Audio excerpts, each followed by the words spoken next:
ഇപ്പൊ തുമ്മി നടക്കുന്ന ആൾക്കാർ 20s-ലും 30s-ലുള്ള തുമ്മി നടക്കുന്ന ആൾക്കാരാണ് 40-കളിലും 50-കളിലും പൾമണോളജിസ്റ്റിനും അലർജിസ്റ്റിനും ഒക്കെ ഉള്ള ആസ്മ പേഷ്യൻസ്. ഇപ്പൊ നമ്മളെന്താ വെച്ചാൽ ഒരു ഭയങ്കര ഹൈജീൻ വേൾഡിൽ കൂടെ പോകുന്നത്. ജനിച്ച് വീഴുമ്പോൾ തന്നെ ഭയങ്കര ഹൈജീനിക് ഇതായിട്ട് അവിടെ നിന്ന് അങ്ങോട്ട് അവർ ഇപ്പോൾ പൊടിയിലും മണ്ണിലുള്ള കളിയൊന്നുമില്ല, ഫ്ലാറ്റ്സിലായിരിക്കും കൂടുതൽ സ്റ്റേ. ഒരു ഡസ്റ്റ് ശരിക്കും പറഞ്ഞാൽ നമുക്ക് വലിയ പ്രശ്നമൊന്നും ഉണ്ടാക്കില്ല. പക്ഷെ നമ്മുടെ ഇമ്മ്യൂൺ സിസ്റ്റം വിചാരിക്കും അവൻ വലിയ പ്രശ്നം, കാരണം അത് വിചാരിച്ചിട്ട് അവനെ അഗേൻസ്റ്റ് യുദ്ധം ചെയ്യാൻ പോകും. മെട്രിസം കഴിക്കുമ്പോൾ actually you will get all allergies not going away. അതെ, കോഗ്നിറ്റീവ് ഫംഗ്ഷൻ മൊത്തം സപ്രസ്ഡ് ആവുകയാണ്, മൊത്തത്തിൽ സപ്രസ്ഡ് ആവുകയാണ്. അപ്പൊ കിളി പറന്നു പോകും. But the allergy is not going away. Protein ആണ് 99% അലർജി ഉണ്ടാക്കുക. നമ്മുടെ ശരീരത്തിൽ ഒരു റിയാക്ഷൻ ഉണ്ടാക്കുന്നത് പ്രോട്ടീൻസ് ആണ് ബേസിക്കലി. വീട്ടിൽ ആർക്കെങ്കിലും ഒരാൾക്ക് അലർജി ഉണ്ടെന്നുണ്ടെങ്കിൽ definitely you have A very very high chance. നമ്മൾ ഒരു വർഷം നേസൽ സ്പ്രേ എടുക്കുന്നതിന് ഈക്വലന്റ് ആണ് ഒരു 1 വീക്ക് നമ്മൾ സ്റ്റിറോയിഡ് കഴിക്കുന്നത്. ഞങ്ങളുടെ വീടിന്റെ അടുത്ത് ഒരാൾ സാറേ ഇൻഹേലർ ഉപയോഗിച്ചിരുന്നു, അടുത്ത് ചെറുപ്പത്തിൽ തുടങ്ങിയത് 80 വയസ്സ് വരെ അത് ഉപയോഗിക്കേണ്ടി വന്നു. 80 വയസ്സ് വരെ പുള്ളി ജീവിച്ചു അടിപൊളിയായിട്ട്. അതല്ല അവർ പറയും. ചിലർക്കൊക്കെ എന്താ വെച്ചാൽ നമ്മൾ സ്പ്രേ കൊടുക്കുമ്പോൾ തന്നെ നല്ല റിലീഫ് വരും, പക്ഷെ അലർജി മാറുന്നില്ല. അവരറിയുന്നില്ലല്ലോ, അവർ കംഫർട്ടബിൾ ആവുകയാണ്. പാടില്ലാത്തത് സൈലോമെറ്റസോഡിൻ, ഓക്സിമെറ്റസോഡിൻ പോലെയുള്ളതൊന്നും 1 വീക്കിൽ കൂടുതൽ യൂസ് ചെയ്യരുത്. മരുന്ന് ഉപയോഗിക്കുമ്പോൾ തന്നെ നമ്മുടെ മൂക്കിന്റെ പാലവും കാര്യങ്ങളൊക്കെ ഇഷ്യൂസ് വരും. ചില കാര്യങ്ങൾ ഞാൻ പറയില്ല, നമ്മുടെ നാടൻ അല്ലെങ്കിൽ പഴയ പ്രാകൃതം എന്ന് പറയുന്നതിലൊക്കെ സയൻസ് ഉണ്ട്. അതൊക്കെ നമ്മൾ ശരിക്കും ചെയ്യേണ്ടത് ഭയങ്കര നല്ല കാര്യങ്ങൾ തന്നെയാണ്. ഊർക്കം വലിയ അലർജി തമ്മിൽ എന്തെങ്കിലും ബന്ധമുണ്ടോ? ഊർക്കം വലിയ എനിക്ക് കൂടുതൽ നമ്മുടെ പാർട്ട്നേഴ്സിനായിരിക്കും കൂടുതൽ അലർജി ഉണ്ടാക്കാവുന്നതാണ്. ആയുർവേദത്തിന് ഈ തുമ്മലിന് അണുതൈലം എന്ന് പറഞ്ഞ സാധനം കിട്ടും, അത് എഫക്റ്റീവ് ആണോ? അങ്ങനെ എൻ്റെ അടുത്ത് കുറെ എല്ലാ പേഷ്യൻസും വരുന്നവർ ഇതെല്ലാം ട്രൈ ചെയ്തിട്ട് നമ്മുടെ അടുത്തേക്ക് വരും. ലാസ്റ്റ് റിസോർട്ടാണ് അലർജി ക്ലിനിക്ക് വിസിറ്റ് ചെയ്യാന്നുള്ളത്. ഇത്രയും പേർക്ക് നമുക്ക് അസുഖം മാറിയിട്ടുണ്ട് എന്നുള്ള പഠനങ്ങൾ മോഡേൺ മെഡിസിനിലാണ്. സൈഡ് എഫക്ട്സ് ഇല്ല എന്നുള്ളത് പഠനങ്ങൾ മോഡേൺ മെഡിസിനിലാണ്. നമ്മൾ ഈ ഫുഡ് കുക്ക് ചെയ്ത് കഴിഞ്ഞ് കഴിഞ്ഞാൽ ഈ അലർജിയുടെ സാധനങ്ങൾ ഇപ്പോൾ പ്രോൺസ് ഒക്കെ നല്ലപോലെ കുക്ക് ചെയ്ത് കഴിഞ്ഞാൽ അലർജി വരാതിരിക്കാനുള്ള സാധ്യത പറയൂ. Very good question. Modern medicine കണ്ടുപിടിച്ച പുതിയൊരു സംഭവം അല്ല. ഇമ്മ്യൂണോതെറാപ്പി എനിക്ക് ഡേറ്റ്സ് ബാക്ക് ഒരു സെഞ്ചുറി.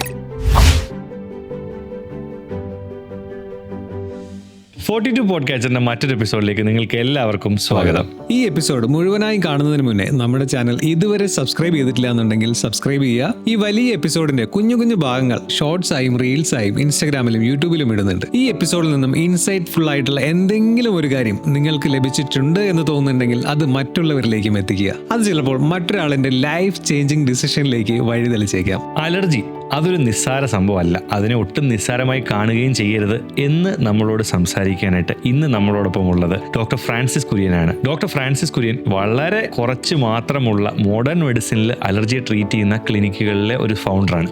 പാലക്കാടുള്ള അലർജി ആസ്മ ഫൗണ്ടേഷനിലെ ഡയറക്ടറും സീനിയർ അലർജിസ്റ്റുമാണ് ഡോക്ടർ ഫ്രാൻസിസ് കുര്യൻ. അപ്പോൾ doctor Francis Kurian, welcome to 42 podcaster.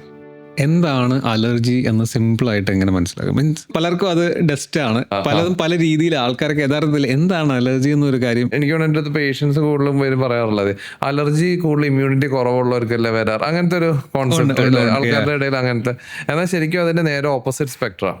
നമ്മുടെ ഇമ്മ്യൂണിറ്റി അല്ലെങ്കിൽ ഇമ്മ്യൂൺ സിസ്റ്റം എക്സസീവ് ആയിട്ട് പ്രവർത്തിക്കുമ്പോഴാണ് നമുക്ക് അലർജി ബേസിക്കലി ഉണ്ടാവുന്നത്. നമുക്ക് എല്ലാവരുടെയും പ്രശ്നം ഇമ്മ്യൂണിറ്റി കുറയുമ്പോൾ അലർജി ഉണ്ടാവണം. ഡെഫിനറ്റ്ലി അതല്ല, ഇമ്മ്യൂൺ സിസ്റ്റം കുറച്ചും കൂടെ എക്സസീവ് ആയിട്ട് ഫങ്ഷൻ ചെയ്യുന്നു. അതായത് നമ്മൾ ചെറുപ്പത്തിൽ ഇപ്പം നമുക്ക് ചെറിയ ഇൻഫെക്ഷൻസ് ഒക്കെ കിട്ടി പോകുമ്പോൾ നമ്മുടെ ഇമ്മ്യൂൺ സിസ്റ്റം ട്രെയിൻഡ് ആവും.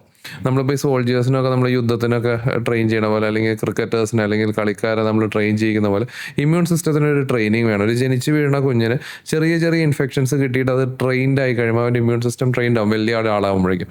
ഇപ്പം നമ്മളെന്താ വെച്ചാൽ ഒരു ഭയങ്കര ഹൈജീൻ വേൾഡിൽ കൂടെ പോകുന്നത്. ജനിച്ച് വീഴുമ്പോൾ തന്നെ ഭയങ്കര ഹൈജീനിക് ഇതായിട്ട് അവിടെ നിന്ന് അങ്ങോട്ട് അവർ ഇപ്പോൾ പൊടിയിലും മണ്ണിലുള്ള കളിയൊന്നുമില്ല, ഫ്ലാറ്റ്സിലായിരിക്കും കൂടുതൽ സ്റ്റേ, അല്ലെങ്കിൽ വീടുകളിലാണെങ്കിൽ പോലും ഭയങ്കര ഹൈജീനിക്. അപ്പോൾ ചെറുപ്പത്തിലൊന്നും ഇൻഫെക്ഷൻ എക്സ്പോഷേഴ്സ് ഭയങ്കര കുറവായിരിക്കും. മാസ്ക് യൂസ് ഒക്കെ കൂടി, ഇപ്പോൾ കോവിഡിന് ശേഷം പ്രത്യേകിച്ച്. അപ്പോൾ ഇങ്ങനത്തെ സാഹചര്യങ്ങൾ ഇൻഫെക്ഷൻസ് ബേസിക്കലി കുറയുമ്പോൾ നമ്മുടെ ഇമ്മ്യൂൺ സിസ്റ്റത്തിന് ആ ട്രെയിനിങ് കിട്ടുന്നത് കുറയും, ഇമ്മ്യൂൺ ബാലൻസ് നഷ്ടപ്പെടും. അപ്പോൾ എന്താ ഉണ്ടാവുന്നത് വെച്ച് കഴിഞ്ഞാൽ നമ്മുടെ ഇമ്മ്യൂൺ സിസ്റ്റം കുറച്ച് ഓവറായിട്ട് അങ്ങ് ആക്ട് ചെയ്യും.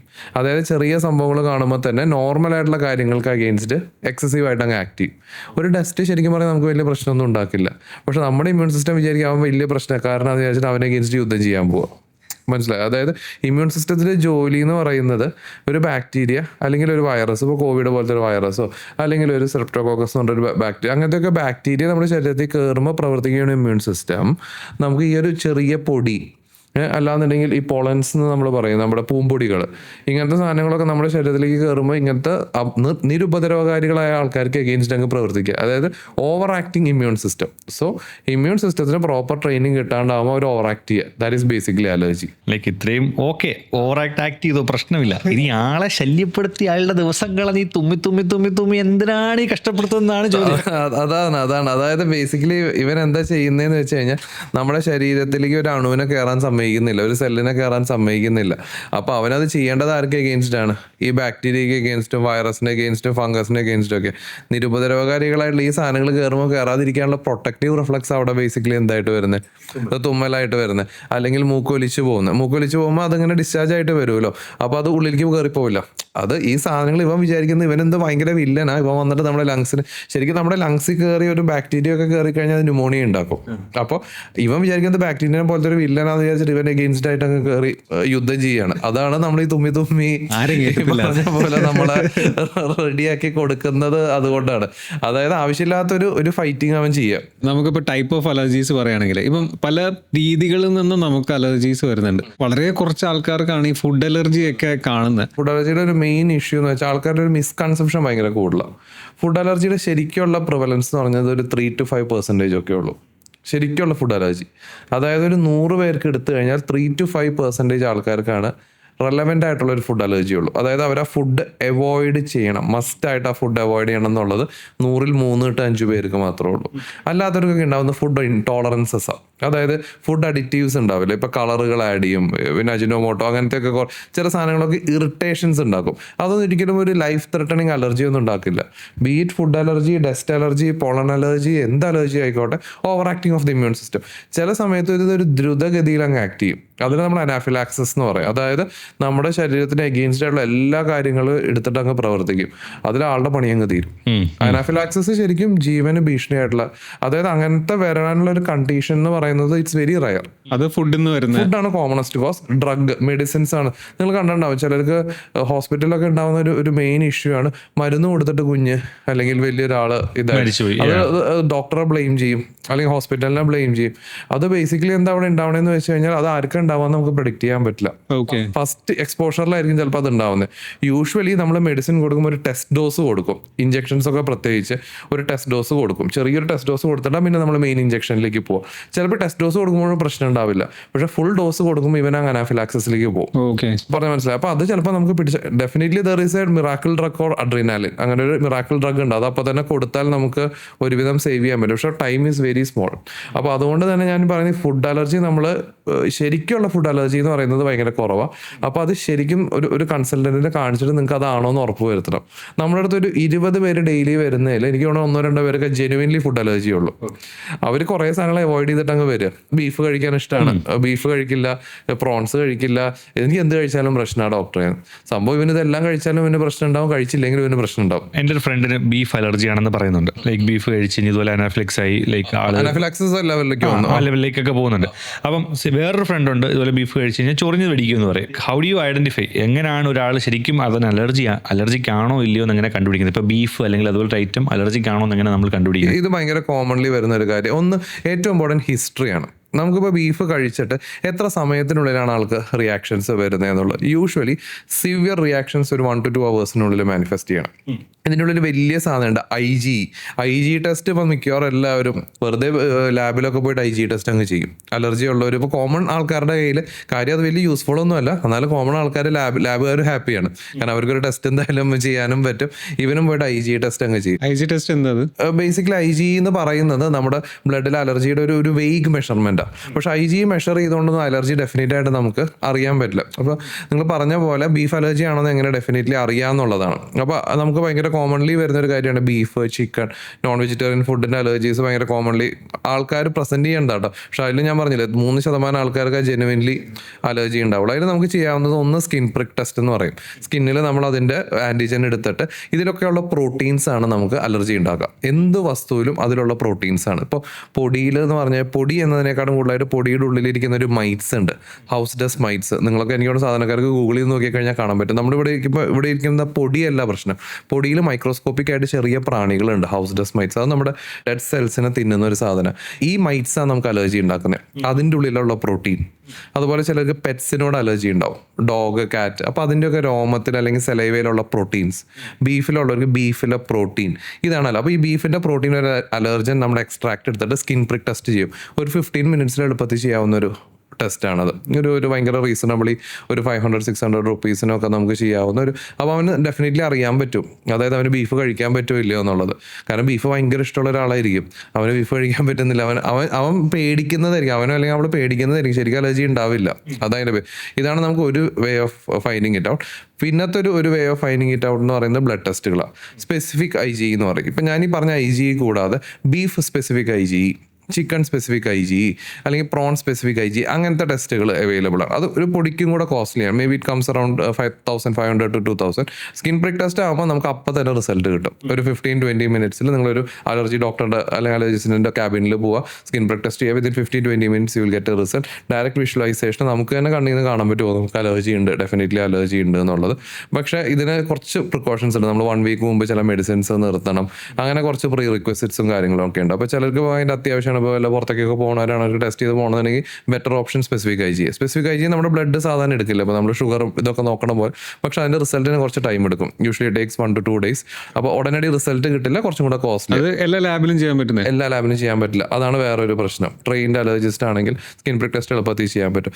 ഇതിപ്പോൾ നമ്മുടെ നാട്ടിൽ സ്പെസിഫിക് IgE ഇങ്ങനെ വന്ന് തുടങ്ങിയിട്ടുള്ളൂ, ആൾക്കാർ അറിഞ്ഞു തുടങ്ങിയിട്ടുള്ളൂ. അപ്പോൾ IgE കുറച്ചും കൂടെ റാമ്പൻ്റാണ്, ആൾക്കാർ നന്നായിട്ട് ചെയ്യുന്നുണ്ട്. അത് എന്ത് പേരിൽ അവിടെ ലാബിൽ പോയാൽ പറയാം? സ്പെസിഫിക് IgE ഒരു 100-300 സാധനങ്ങൾക്കുണ്ട്. കോമൺ ആയിട്ട് അലർജി ഉണ്ടാക്കുന്ന ഇപ്പോൾ prawns, chicken, beef, mutton, egg white, egg yoke എല്ലാം അങ്ങനെ സെപ്പറേറ്റ്, നട്ട്സ്, ഷെൽ ഫിഷസ് അങ്ങനെയൊക്കെ പറഞ്ഞ സ്പെസിഫിക് IgEs ഉണ്ട്. അത് എല്ലാ ലാബ്സിലും ഉണ്ടാവില്ല, കുറച്ച് എസ്റ്റാബ്ലിഷ് ലാബ്സ്, അലർജി കോൺസെൻട്രേറ്റ് ചെയ്യുന്ന ലാബ്സ്, പിന്നെ കോസ്റ്റ്ലിയാണ്. അപ്പോൾ whenever possible go for a skin prick എന്നാണ് ഞാൻ പറയാം. കാരണം സ്കിൻ പ്രിക് ഒരു ഭയങ്കര ഈസി പ്രൊസീജിയർ, അവൈലബിൾ ആണ് ട്രെയിൻഡ് അലർജിസ്റ്റ്, അതും ഒരു മസ്റ്റാണ്. ട്രെയിൻഡ് അലർജിസ്റ്റ് ഒരു മസ്റ്റ്. ബട്ട് എനിക്ക് തോന്നുന്നു ആസ് ഓഫ് നൗ കേരളത്തിൽ മെട്രോപൊളിറ്റൻ സിറ്റീസ് ഹാവ് ഇറ്റ്. അതായത് ഇപ്പോൾ ട്രിവാൻഡ്രം, കൊച്ചി, കാലിക്കറ്റ് അങ്ങനത്തെ സ്ഥലങ്ങളിലുണ്ട്. And that is why we have come up in Palakkad.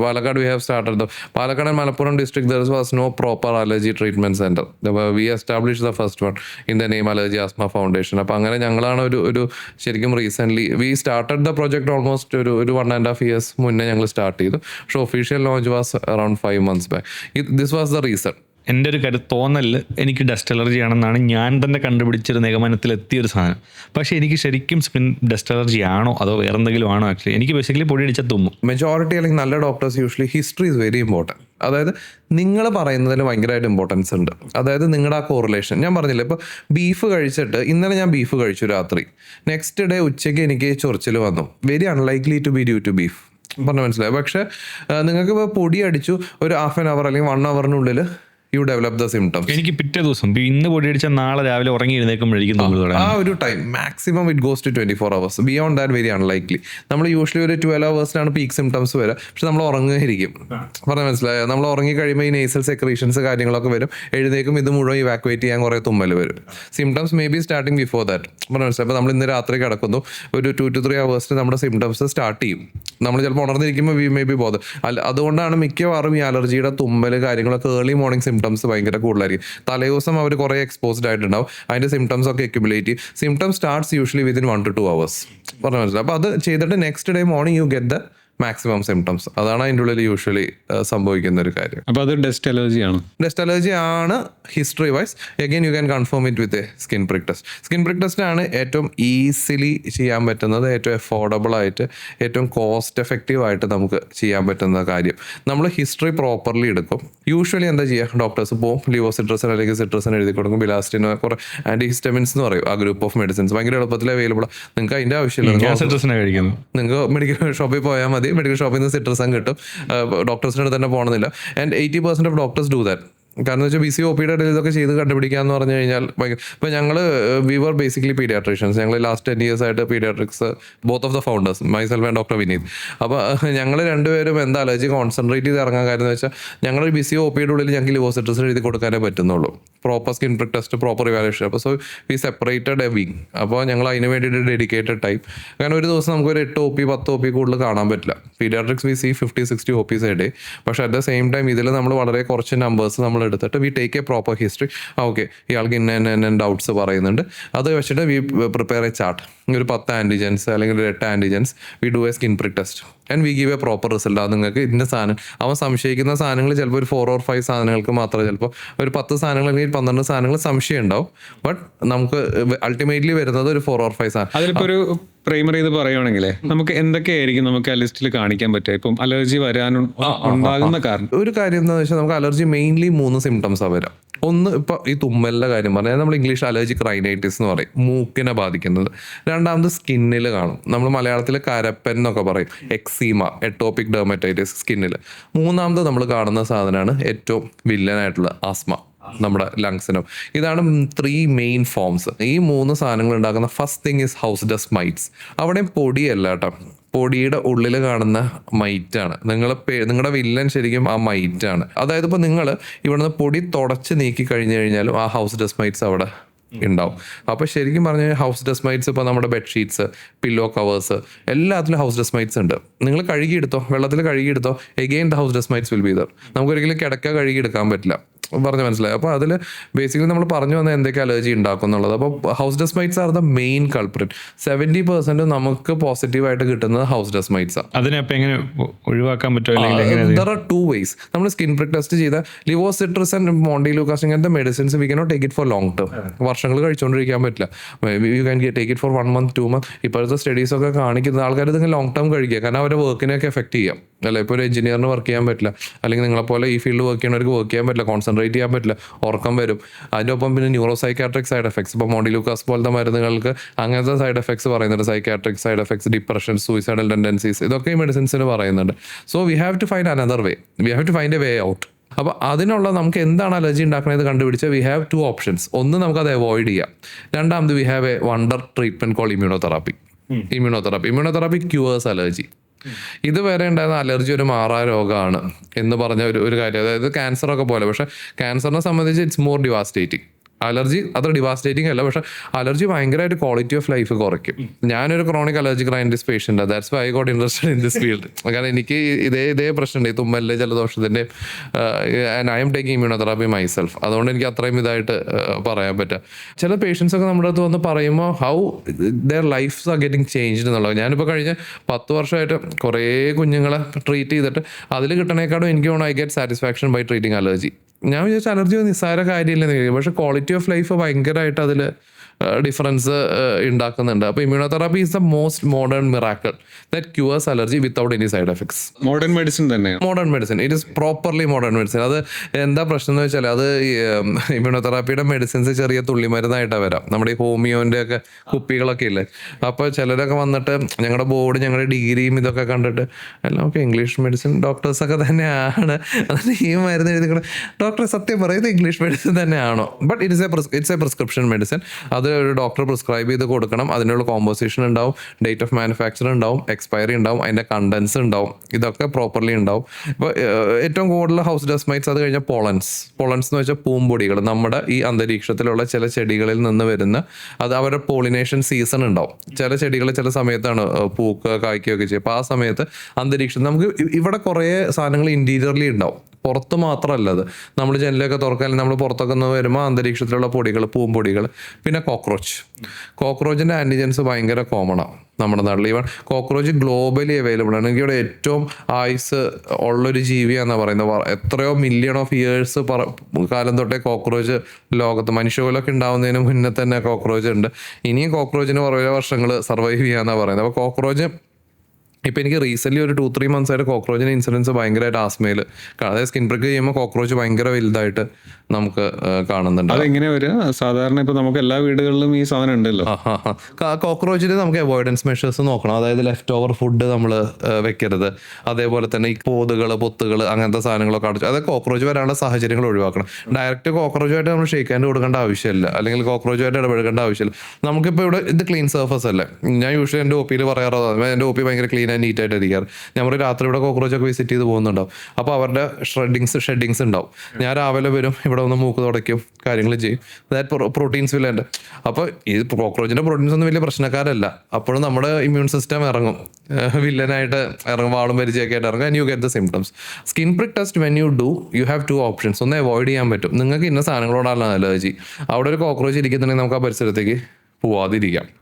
ഒന്ന്, നമുക്ക് ഇൻവിസിബിൾ ആയിട്ടുള്ള സാധനങ്ങളാണ് കൂടുതലും ഇത് ഉണ്ടാക്കുന്നത്. പക്ഷെ അതും നമുക്ക് കൺട്രോൾ ചെയ്യാനുള്ള മെഷേഴ്സ് ഉണ്ട്. ഇപ്പം ഞാൻ പറഞ്ഞില്ല, നമ്മൾ വെറുതെ ബെഡ്ഷീറ്റ് കഴുകിയോണ്ട് ഹൗസ് ഡസ്റ്റ് മൈറ്റ്സ് പോവില്ല.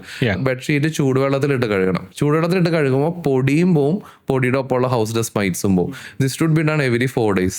പ്രാക്ടിക്കലി എത്രത്തോളം പോസിബിൾ ആണ്. എല്ലാവരും 4 ദിവസം കൂടുമ്പോൾ ബെഡ്ഷീറ്റ് മാറ്റണം. ബെഡ്ഷീറ്റ്, പില്ലോ കവർ, കമ്പിളിയുടെ പുതപ്പുകൾ ഉപയോഗിക്കരുത്. നമ്മൾ കോട്ടന്റെ പുതപ്പ് ഉപയോഗിക്കണം. കമ്പിളി, വൂളൻ സാധനങ്ങൾ, അല്ലെങ്കിൽ ഫർ ടോയ്സ് ഉണ്ടാവില്ല. പിള്ളേർക്കൊക്കെ ഏറ്റവും കോമൺലി ആസ്മ കാണുന്ന ഈ ടെഡി ബെയർ പോലത്തെ ടോയ്സ് ഉണ്ടല്ലോ, അതിൻ്റെ ഉള്ളിലൊക്കെ ഈ സാധനം ഇരിക്കുക, ഹൗസ് ഡസ്റ്റ് മൈറ്റ്സ് ഇരിക്കും. അപ്പോൾ ഡസ്റ്റ് അലർജി അല്ല, it's dust might allergy actually. അപ്പോൾ അങ്ങനത്തെ സാധനങ്ങൾ അവോയ്ഡ് ചെയ്യണം. അതുമല്ല പ്ലാസ്റ്റിക് കവറിൽ റാപ്പ് ചെയ്ത് വെക്കണം. ഇതിലേക്ക് അല്ലെങ്കിൽ സോഫാസൊക്കെ അല്ലെങ്കിൽ നമ്മുടെ അപ്പോൾസ്റ്റേർഡ് ഫർണിച്ചേഴ്സ് ഉപയോഗിക്കണം. ഈ അൺഅപ്പോൾസ്റ്റേർഡ് ഫർണിച്ചേഴ്സ് ഉണ്ടാവും, ഈ തുണിയുടെ നല്ല സോഫ്റ്റ് ആയിട്ട് ഇരിക്കാനൊക്കെ നല്ല സുഖമായിരിക്കും. അതിനുള്ളിലൊക്കെ ഹൗസ് ഡസ്റ്റ് മൈറ്റ്സ് ഉണ്ടാവും. ബേസിക് പ്രശ്നം അവിടെയാണ് വരുന്നത്. പിന്നത്തെ ഒരു ഗ്രൂപ്പ് ഫംഗസുകളാണ്. നമുക്കിപ്പോൾ ഉണ്ടാവില്ലേ ചില സ്ഥലത്തൊക്കെ നനവൊക്കെ വന്നിട്ട് ഫംഗസുകൾ, അല്ലെങ്കിൽ ചെടികളുടെയൊക്കെ ഫംഗസ്, ഇത്രയും സാധനങ്ങൾ, പോളൻസ്, അതേപോലെ തന്നെ house dust mites, cockroach, fungus, ഇത് 4 നമുക്ക് ഏറ്റവും കോമൺ ആയിട്ട് നമ്മുടെ നാട്ടിൽ അലർജി, ഇന്ത്യയിൽ അല്ലെങ്കിൽ കേരളത്തിൽ അലർജി ഉണ്ടാക്കുന്ന. ഈ പോളൻസ് ആർ ദർ, അതൊരു 10-100 എണ്ണം ഉണ്ട്.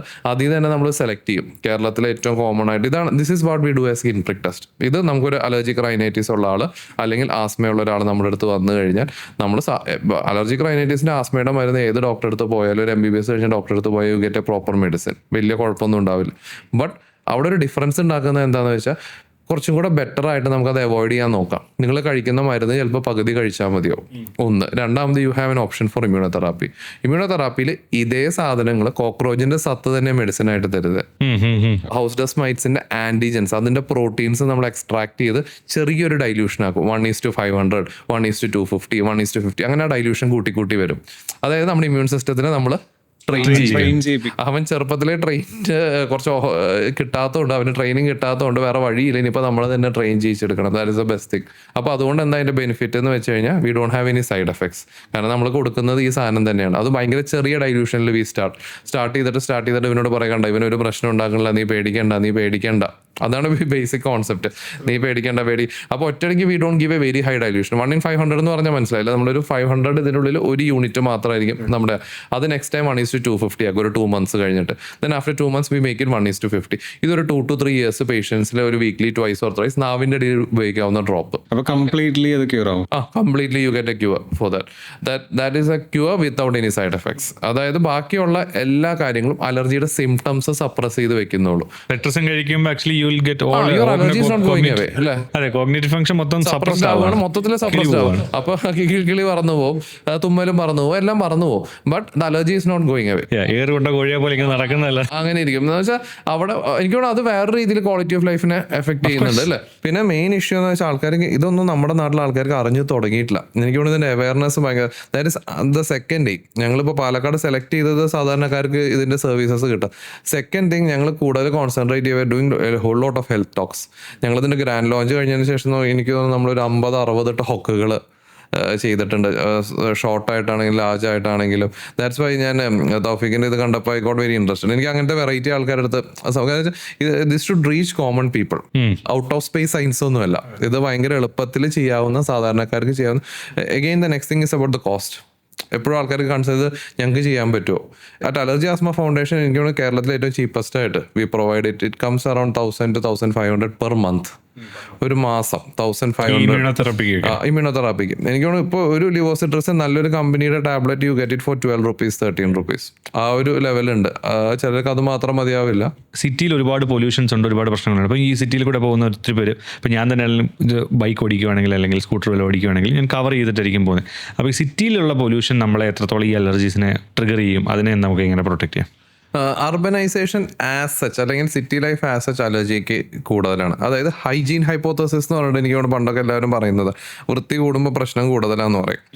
ആ സെയിം കോൺസെപ്റ്റ് ഇവിടെയും വരുന്നുണ്ട്. പണ്ട് പിള്ളേർ എങ്ങനെയാണെന്ന് വെച്ച് കഴിഞ്ഞാൽ മുറ്റത്തൊക്കെ ഇറങ്ങി കളിക്കും, ചെളിയിലിറങ്ങി കളിക്കും, പൊടിയിലിറങ്ങി കളിക്കും, അങ്ങനത്തെ തൊടിയിലൊക്കെ പോകും അല്ലെ. അങ്ങനത്തെ ഒരു പാലക്കാട് ഞങ്ങളുടെ അവിടെ ഇപ്പോഴും ഉണ്ട് കേട്ടോ, കുറച്ചൊക്കെ ഇൻറ്റീരിയേഴ്സിലൊക്കെ ഇപ്പോഴും ചെറുതായിട്ടുണ്ട് അത്. പക്ഷെ എനിക്കവിടെ പാലക്കാടൊക്കെ ഇപ്പോൾ സിറ്റി ആയി. ഇപ്പോൾ കേരളം മൊത്തത്തിലൊരു ഒരു സിറ്റി അല്ല. എനിക്ക് തോന്നുന്നു നമ്മൾ കാസർഗോഡ് നിന്ന് തിരുവനന്തപുരം വരെ ഓടിച്ചു വന്നാൽ സിറ്റി അല്ലാത്ത സ്ഥലങ്ങൾ കാണാൻ ഭയങ്കര പാടാണ്. അപ്പോൾ അവിടെ ബേസിക്കലി എന്താണെന്ന് വെച്ചാൽ ഈ ഓവർ ഹൈജീൻ വരുമ്പോൾ നേരത്തെ പറഞ്ഞ അതേ സംഭവം, അതായത് ഇമ്മ്യൂൺ സിസ്റ്റം ട്രെയിൻഡ് ആവുന്നില്ല. ഒരു ചെറുപ്പത്തിൽ നമുക്ക് ചെറിയ ചെറിയ ബാക്ടീരിയൽ വൈറൽ ഇൻഫെക്ഷൻസ് കിട്ടും, ഇമ്മ്യൂൺ സിസ്റ്റം ട്രെയിൻഡ് ആവും, ശരിക്കുള്ള വില്ലന്മാരാരാന്ന് അറിയും. ഇതങ്ങനെ ട്രെയിനിങ് കിട്ടാണ്ടാവുമ്പോൾ കുറച്ചൊന്ന് വലുതായി കഴിഞ്ഞ് കഴിയുമ്പോൾ കുട്ടികളെ കുറച്ച് മുതിർന്നവരിലേക്ക് ആവുമ്പോൾ അപകടകാരികളല്ലാത്തവരും അപകടകാരികളെല്ലാവരും വന്നും ഇതങ്ങ് കയറി എന്ത് ചെയ്യും, റെസ്പോണ്ട് ചെയ്യും. അർബനൈസേഷൻ വരുമ്പോൾ ഹൈജീൻ കൂടുന്നു. ഹൈജീൻ കൂടുമ്പോൾ ഓട്ടോമാറ്റിക്കലി ഈ ഇമ്മ്യൂൺ സിസ്റ്റത്തിന് ട്രെയിനിങ് കിട്ടുന്നില്ല. ഇപ്പൊ സിറ്റി താമസിക്കുന്നവർ അവരുടെ കുട്ടികളെ മണ്ണിൽ കളിപ്പിക്കണം എന്നുള്ളത്. പിള്ളേര് definitely they should get expose to all these things. അത് ഇത് മാത്രമല്ല എന്നുള്ളൂ, സൈക്കോ സോഷ്യൽ ഡെവലപ്മെന്റിലും ഭയങ്കര ഇമ്പോർട്ടൻ്റ് അല്ലേ. ഇപ്പോൾ എല്ലാവരും ഫോണിൽ ഇങ്ങനെ തോണ്ടിയിരിക്കുന്നത് ലോട്ട് ഓഫ് ഇനിയിപ്പോൾ എൻ്റെ പീഡിയാട്രിക് പോയിന്റ് ഓഫ് വ്യൂസ് ഞാൻ പറയാം. Last 10 years I'm a practising paediatrician. നമുക്ക് ഏറ്റവും കൂടുതൽ തന്നെ സ്പീച്ച് ഡിലേസ്, ലേണിംഗ് ഡിസബിലിറ്റീസ്. എനിക്ക് തോന്നുന്നു ഞാനൊരു PG Calicut doing Calicut medical college, ആ സമയത്ത് ഇത്രയും കോമൺലി കാണാറില്ല. ലാസ്റ്റ് 5 years അല്ലെങ്കിൽ 4 years ഓഫ് പ്രാക്ടീസിൽ ഇത് ഭയങ്കരമായിട്ട് കൂടിക്കൊണ്ടിരിക്കുക. പിള്ളേർ ഇപ്പോൾ ഈവൻ എൻ്റെ മോൻ തന്നെ, ഇതൊക്കെ ഞാൻ ഇവിടെ ഇരുന്നിട്ട് ഭയങ്കര പോഡ്കാസ്റ്റിലൊക്കെ പറഞ്ഞിട്ട് എൻ്റെ മോൻ തന്നെ he gets use to this. കാരണം ആ ഒരു ചേഞ്ചിങ് ലൈഫ് സ്റ്റൈൽ. അപ്പോൾ അവർ ശരിക്കും മണ്ണിലിറങ്ങി കളിക്കണം, പൊടിയിലിറങ്ങി കളിക്കണം. പിന്നെ പൊല്യൂഷൻ്റെ കാര്യം, പൊല്യൂഷനിൽ എന്താ ഒരു ഇഷ്യൂ എന്ന് വെച്ചാൽ pollution causes lot of cell damage. നമ്മുടെ സെൽസിന്, നമ്മുടെ കോശങ്ങൾക്ക് കുറേ ഡാമേജ്, ചെറിയ ചെറിയ. അപ്പോൾ അലർജൻസ് ഭയങ്കര എളുപ്പത്തിൽ നമ്മുടെ ശരീരത്തിൽ പെനിട്രേറ്റ് ചെയ്യും. ഈ പറഞ്ഞ ഹൗസ് ഡസ്റ്റ് മൈറ്റ്സ് ആണെങ്കിലും പൊളൻസ് ഒക്കെ ആണെങ്കിലും. പിന്നെ ഈ പൊളൻസിന് പൊല്യൂഷൻ വരുമ്പോൾ കുറേ സ്ട്രക്ചറൽ ചേഞ്ചസ് വരും. അപ്പോൾ അതിൻ്റെ പ്രോട്ടീൻസും ഭയങ്കര എളുപ്പത്തിൽ നമ്മുടെ ശരീരത്തിൽ കയറും. അപ്പോൾ അതുകൊണ്ടാണ് പൊല്യൂഷൻ. അപ്പോൾ അർബനൈസേഷൻ വരുമ്പോൾ പൊല്യൂഷൻ കൂടുന്നതും ഒരു റീസണാണ് അലർജി കൂടാൻ. രണ്ടാമത്തെ റീസൺ ഹൈജീൻ. അതുപോലെ ഈ പെറ്റ്സിനെ കൂടെ കൂട്ടുന്നത്, പിള്ളേർ പെറ്റ്സുമായിട്ട് കൂടുതൽ ഇതാവുമ്പോഴത്തേക്കും അത് കുറച്ചുകൂടെ അലർജി. പെറ്റ്സ് വരുമ്പോഴും ഈ ഹൈജീൻ ഒന്ന് കുറയും. പെറ്റ്സിനെ നമ്മൾ എങ്ങനെയാണെങ്കിലും ഒന്ന് പുറത്തൊക്കെ ഇറക്കേണ്ടി വരും അല്ലേ. 24 ഇപ്പോൾ ഇൻ ഹൗസ് ഡോഗൊക്കെ ആണെങ്കിൽ ഒന്ന് പുറത്തൊക്കെ ഇറക്കുമല്ലോ നമ്മൾ. എങ്ങനെയാണെങ്കിലും ഒരു നമ്മൾ ആൾക്കാർ മാത്രം താമസിക്കുന്നിടത്ത് ഒരു പെറ്റ് വരുമ്പോൾ ഡെഫിനറ്റ്ലി ഹൈജീൻ സ്റ്റാൻഡേർഡ്സ് ഒന്ന് കുറയും. അപ്പോൾ ആ ഒരു ആസ്പെക്റ്റിൽ നോക്കുമ്പോൾ ശരിക്കും പറഞ്ഞാൽ ആ ഒരു ഹൈജീൻ കുറയുന്നത് കൊണ്ട് തന്നെ അവിടെ അലർജിക്കുള്ളൊരു ഇൻഫ്ലുവൻസ് കുറച്ച് കുറയും, ഓട്ടോമാറ്റിക്കലി കുറയും. ഞാൻ പറയുന്നത് എല്ലാവരും അൺഹൈജീനിക് ആയിട്ട് അങ്ങ് ജീവിച്ച് പോകണമെന്നല്ല കേട്ടോ. ഐ തിങ്ക് എനിക്ക് തോന്നുന്നു ആൾക്കാർക്ക് മനസ്സിലാവുന്നുണ്ട്. The difference is you should get expose to all these things. അതായത് ഇവർക്കൊരു ട്രെയിനിങ് കിട്ടണം, അത്രയേ ഉള്ളൂ. അതേപോലെ തന്നെ ഇപ്പോൾ ആസ്മ അലർജി ഉള്ളവർക്ക് maybe they will have dog dander അല്ലെങ്കിൽ കാറ്റ് ഡാൻഡർ, അങ്ങനത്തെ അലർജി ഉണ്ടാവും. അതിൻ്റെ ഒരു ഓപ്പോസിറ്റ് സ്പെക്ട്രം അതാണ്. അതായത് അതുണ്ടാക്കുന്നത് ഈ ഡോഗിൻ്റെ ചിലപ്പോൾ ചില ഈ നമ്മുടെ ഫർ അല്ലെങ്കിൽ സെലൈവറി പാർട്ടിക്കിൾസ് ഇതൊക്കെ ചിലപ്പോൾ അലർജി ഉണ്ടാക്കുകയും ചെയ്യും. അപ്പോൾ അതും നമുക്ക് സ്കിൻ പ്രിക് ടെസ്റ്റിലൂടെ we can find it out. അല്ലെങ്കിൽ ദിവണ സ്പെസിഫിക് IG ടെസ്റ്റ്. ഇതിന്റെ ഈ രോമം ഒന്നും മൂക്കിൽ പോവുക അങ്ങനെ രോമത്തിന്റെ ഉള്ളിലുള്ള പ്രോട്ടീൻ പറഞ്ഞ രോമം മൂക്കിൽ പോകുമ്പോൾ രോമത്തിന്റെ ഉള്ളിൽ ഇൻവിസിബിൾ ആയിട്ടുള്ള ഒരു പ്രോട്ടീൻ ഉണ്ട്. നമുക്ക് കണ്ണുകൊണ്ട് ഇൻവിസിബിൾ ആയിട്ടുള്ള, ഇറ്റ്സ് എക്സിസ്റ്റിക്, മൈക്രോസ്കോപ്പിക് ആയിട്ട് അതിന്റെ ഉള്ളിലുള്ള കാണുന്ന പ്രോട്ടീൻ. ഈ അലർജി ഉണ്ടാക്കുന്ന സാധനങ്ങൾ എവറിത്തിങ് ഇറ്റ്സ് പ്രോട്ടീൻ. പ്രോട്ടീനാണ് 99% അലർജി ഉണ്ടാക്കുക. നമ്മുടെ ശരീരത്തിൽ ഒരു റിയാക്ഷൻ ഉണ്ടാക്കുന്നത് പ്രോട്ടീൻസ് ആണ് ബേസിക്കലി. ഈ ഒരു ഡോഗിന്റെ ഈ ഒരു രോമം പോകുന്നത് തന്നെയാണ് പ്രശ്നം. പക്ഷെ നമ്മൾ കാണുന്ന ആ വലിയ രോമമല്ല, ആ വലിയ രോമത്തിൻ്റെ ഉള്ളിൽ ഒരു കുഞ്ഞു പ്രോട്ടീൻ ഉണ്ട്. ആ കുഞ്ഞു പ്രോട്ടീനാണ് പ്രശ്നം ഉണ്ടാക്കുന്നത്. ആ കുഞ്ഞു പ്രോട്ടീനാണ് നമ്മൾ എക്സ്ട്രാക്ട് ആക്കിയിട്ട് വി ആർ ടെസ്റ്റിംഗ്. നമ്മൾ രോമമല്ല കുത്തിവെക്കുക, രോമത്തിൻ്റെ ഉള്ളിലുള്ള പ്രോട്ടീൻ എക്സ്ട്രാക്ട് ചെയ്തിട്ട് വി ഹാവ് എ കോൺസെൻട്രേറ്റ്. അത് നമ്മുടെ ഓഫീസിൽ we are storing it in the fridge. അപ്പോൾ പേഷ്യൻസ് സസ്പെക്റ്റഡ് ഡോഗ് അലർജി വരുമ്പോൾ you do a skin prick test. Okay, അപ്പോൾ ടെസ്റ്റിലൂടെ നമ്മൾ എന്താണെന്ന് കണ്ടുപിടിക്കാൻ പറ്റും. ഇപ്പൊ വീട്ടിലെ ഡോഗിന്റെ ഹിസ്റ്ററി, ഇപ്പൊ നേരത്തെ നമ്മൾ പറഞ്ഞ കുറച്ച് 3-4 സാധനങ്ങളില്ലേ, പോളൻസ്, ഹൗസ് ഡസ്റ്റ് മൈറ്റ്സ്, അങ്ങനെ. അതിന്റെ കൂടെ വീട്ടിലിപ്പോ പെറ്റ്സ് വളർത്തുന്നവരാണെങ്കിൽ we do an extra skin prick test for cat, dog. ചിലർക്ക് PGN കാണാറുണ്ട്, PGN ഡ്രോപ്പിംഗ്സ്. അതൊക്കെ ഭയങ്കര റയറാ, കോമൺ അല്ല. അത് എക്സ്പോസ്ഡ് ആയിട്ടുള്ളവർക്ക് മാത്രമാണ് അത് ഉണ്ടാക്കുള്ളൂ. പൂച്ചപ്പൂടെ വയറ്റി പോയി കഴിഞ്ഞാൽ വട്ട് പിടിക്കും. പണ്ടത്തെ ഒരു കോൺസെപ്റ്റ് ആണ്. അത് ഒരു ഇതാണ്. എല്ലാവരും അങ്ങനെ അലർജി ഉണ്ടാക്കണമെന്നില്ല, ഡെഫിനറ്റ്ലി അങ്ങനെ എല്ലാവർക്കും അലർജി ഉണ്ടാക്കണമെന്നില്ല. പക്ഷേ ഇത് നമ്മൾ കണ്ടിട്ടുള്ള കാര്യം, നമ്മളിപ്പോൾ ഇത് ടെസ്റ്റ് ചെയ്ത് പോസിറ്റീവ് ആയി എന്നിട്ട് പൂച്ചേനെ ഇവർ ഒഴിവാക്കി കഴിഞ്ഞാൽ still it takes 6-8 weeks for this symptoms to come down. അതായത് ഇതിൻ്റെ ഫറ്, ഇതിൻ്റെ ആൻറ്റിജൻസും പ്രോട്ടീൻസും ഒക്കെ ഇങ്ങനെ മൈക്രോസ്കോപ്പിക് ആയിട്ട് ആ അന്തരീക്ഷത്തിൽ അപ്പോഴും ഉണ്ട് എന്നുള്ളതാണ്. അതായത് 1 ആഴ്ച 2 ആഴ്ച ഒന്നും പോരാ, ഒരു 6 ആഴ്ച 8 ആഴ്ച അത് പൂച്ചേനെ ആ പരിസരത്തു നിന്നേ ഒഴിവാക്കണം. പുറത്തേക്ക് ആക്കിയിട്ട് പോലും കാര്യമില്ല. വീടിൻ്റെ വേറൊരു വീട്ടിലേക്കോ അല്ലെങ്കിൽ ഫ്രണ്ട്സിനോ ആർക്കെങ്കിലും കൊണ്ട് കൊടുക്കേണ്ടി വരും if you have A genuine allergy. അപ്പോൾ ചിലർ നമ്മുടെ അടുത്ത് പറയും, സാർ ഇതിൻ്റെ അലർജി എന്ന് പറഞ്ഞാൽ ഞങ്ങൾ ഒഴിവാക്കി ഇപ്പോഴും സിംറ്റംസ് ഒന്നും കുറഞ്ഞിട്ടില്ല എന്ന് പറഞ്ഞിട്ട് വരും, OP വരും. അപ്പോൾ ശരിക്കും when they wait for another 2 months it will come down. കാരണം ആ ഒരു 2 months എടുക്കും നമ്മുടെ ഹൗസ് എൻവയോൺമെന്റിൽ നിന്ന് നമ്മുടെ ഇപ്പോൾ ഈ എയർ ഉണ്ടല്ലോ, ഇവിടുത്തെ air when we go and take we have lot of allergens അതിൻ്റെ ഉള്ളിൽ. അത് ചിലത് തൗഫീഖിന്, ചിലത് എനിക്ക്, ആർക്കെങ്കിലും ഒക്കെ അലർജി ഉണ്ടാക്കുന്നുണ്ടാവും അത്. പക്ഷെ എല്ലാവർക്കും ഒരേപോലെ ഉണ്ടാക്കില്ല. Some are more susceptible. ഇനി ഇതൊന്നും കൂടാതെ ഈ ഹൈജീനും കാര്യങ്ങളൊന്നും ഇല്ലാത്ത വേറൊരു പ്രധാന സാധനമുണ്ട്, ജെനറ്റിക് എന്ന് പറയും നമ്മൾ. അതായത് നമ്മുടെ പാരമ്പര്യം. വീട്ടിൽ ആർക്കെങ്കിലും ഒരാൾക്ക് അലർജി ഉണ്ടെന്നുണ്ടെങ്കിൽ definitely you have A very very high chance. എപ്പോഴും നമ്മൾ കുട്ടികളെ നോക്കുമ്പോൾ ചോദിക്കുന്ന ഒരു കാര്യം, കുഞ്ഞിന് എത്ര ശതമാനം ഉണ്ട് അലർജി വരാനുള്ള സാധ്യത. One of the parent affected ആണെങ്കിൽ you have almost 30% chance. 2 parents affected ആണെങ്കിൽ 60% ചാൻസ്. അത് നമുക്ക് ട്രീറ്റ് ചെയ്ത് മാറ്റാൻ പറ്റില്ല. ഇപ്പൊ ഇമ്മ്യൂണോതെറാപ്പി തന്നെ we do it for as low as 5 year old. അതാണ് ഏറ്റവും ഐഡിയൽ ഏജ്. എനിക്കൊരു 40 year old അല്ലെങ്കിൽ 50 year old പേഷ്യൻ്റ് ഉണ്ട് ഇമ്മ്യൂണോതെറാപ്പി ചെയ്യാൻ. I also have a 5 year old. അപ്പോൾ ഇവർ രണ്ടുപേരുണ്ടെങ്കിൽ I prefer to do it for a 5 year old. You get better ചെയ്യാൻ പറ്റും. 5 year തൊട്ട് നമുക്ക് ചെയ്യാൻ പറ്റും. അതിന് മുന്നേ ദ പ്രോബ്ലം, ഇമ്മ്യൂണോതെറാപ്പി നമുക്ക് 2 ഓപ്ഷൻസ് ഉള്ളത്. ഒന്ന് ഇഞ്ചെക്ഷൻ രൂപത്തിലും, രണ്ടാമത് നമുക്ക് ഓറൽ ഡ്രോപ്സുമായിട്ടാണ്. അപ്പോൾ യൂഷ്വലി ഈ ഒരു സെൻസിറ്റൈസേഷൻ എന്ന് പറയും, അതായത് ഈ ഒരു ആൻറ്റിജൻസിനോടുള്ള ശരീരത്തിൻ്റെ റിയാക്ഷൻ യൂഷ്വലി കണ്ടു തുടങ്ങാൻ 4 വയസ്സ് 5 വയസ്സ് മുതൽ. അതിന് മുന്നേ കണ്ടു തുടങ്ങാൻ സാധ്യത കുറവാണ്. എൻ്റെ ബ്രദർ ഉണ്ടായിരുന്നു, അപ്പോൾ അവന് കുഞ്ഞിലെ മുതൽ ഈ ആസ്മയുടെ ഇഷ്യൂ വന്നതാണ്. അപ്പം ഇൻഹേലർ യൂസ് ചെയ്യുന്നുണ്ടായിരുന്നു. പിന്നീട് അവൻ മതിയാക്കി. പക്ഷെ ഒരുപാട് നാൾ അതില്ലാതെ ചിരിക്കാനോ അല്ലെങ്കിൽ ഒത്തിരി ഇതൊന്നും ചെയ്യാൻ പറ്റത്തില്ല. അപ്പോഴും ഇത് അടിക്കണം, അങ്ങനെ ഒരു കണ്ടീഷനായിരുന്നു. കളിക്കാൻ പറ്റില്ല. അങ്ങനെ ഈ പറഞ്ഞ നേരത്തെ ലൈഫ് സ്റ്റൈൽ തന്നെ ഒരുപാട് ഇതാകുന്ന ഒരു കാര്യമായിരുന്നു. പിന്നീട് ആള് തന്നെ സ്വയം അത് മാറ്റി അങ്ങനെ ഉപയോഗിക്കാതായി. പിന്നെ ഇപ്പോഴും ഉണ്ട്, ഇഷ്യൂ ഉണ്ട്. ഇതൊക്കെ നമുക്ക് ഏത് പ്രായത്തിൽ കണ്ടുപിടിച്ച് ക്യൂർ ചെയ്യാൻ പറ്റും? വെരി കോമൺ ആട്ടോ. ഫാമിലി ഹിസ്റ്ററി ഇല്ലാതെ നമുക്ക് ഭയങ്കര റയർലി എനി സോർട്ട്. അപ്പോൾ അതായത് എല്ലാം ഉണ്ടാവണമെന്നില്ല. ഇപ്പോൾ ഞാൻ പറഞ്ഞില്ല, ഐദർ സ്കിൻ അലർജി ആയിരിക്കാം, അല്ലെങ്കിൽ നോസ് ആയിരിക്കാം, അല്ലെങ്കിൽ ലങ്സ് ആയിരിക്കാം. ഇതിലേതെങ്കിലും ഒരു അലർജി ഫാമിലിയിൽ ആർക്കെങ്കിലും യൂഷ്വലി നമ്മുടെ പേഷ്യൻസിൽ ഒരു 80% ആൾക്കാർക്കും കിട്ടാറുണ്ട്. 20% ആൾക്കാരെ ഫാമിലി ഹിസ്റ്ററി ഇല്ലാതെ അലർജി ആയിട്ട്. അപ്പോൾ ഈ പറയുന്ന ഇൻഹേലർ യൂസ് ചെയ്യുന്ന ഇതെല്ലാം നമുക്ക് സ്റ്റോപ്പ് ചെയ്യാൻ പറ്റും, മീൻസ് ക്യൂർ ചെയ്ത്. അതിലെന്താന്ന് വെച്ചാൽ ബേസിക്കലി നമ്മൾ അത് ഏർലിയർ ചെയ്തിട്ടില്ലെങ്കിൽ ലങ്സിന് കുറേ ചേഞ്ചസ് ഉണ്ടാവും. ഇതിൽ ആസ്മയിൽ എന്താ പ്രശ്നം എന്ന് വെച്ചാൽ, ഇപ്പോൾ ഒരു 5 വയസ്സിൽ ഒരാൾക്ക് ആസ്മ തുടങ്ങിയെന്ന് വിചാരിച്ചോ, അവൻ ഇൻഹേലർ അടിക്കുമ്പോൾ കുറച്ചൊക്കെ സിംറ്റംസ് കുറഞ്ഞ് കിട്ടും.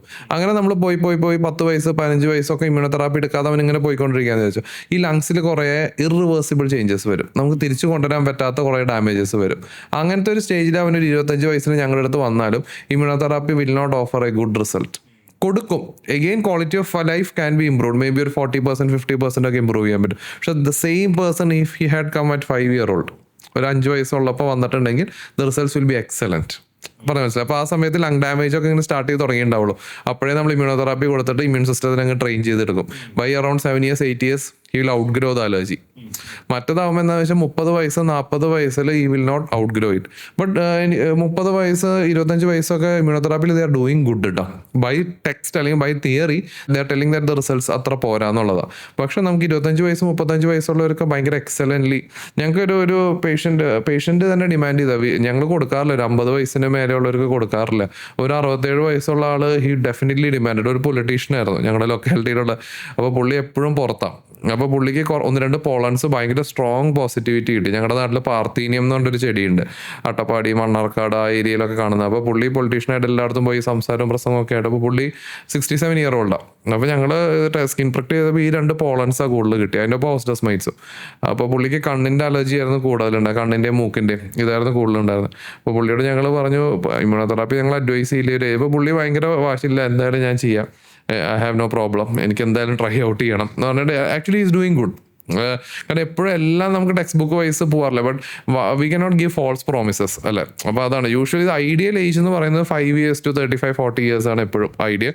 U can give it a try. കാരണം any age you give you are not going to get any side effects ഒന്നും ഉണ്ടാവില്ല.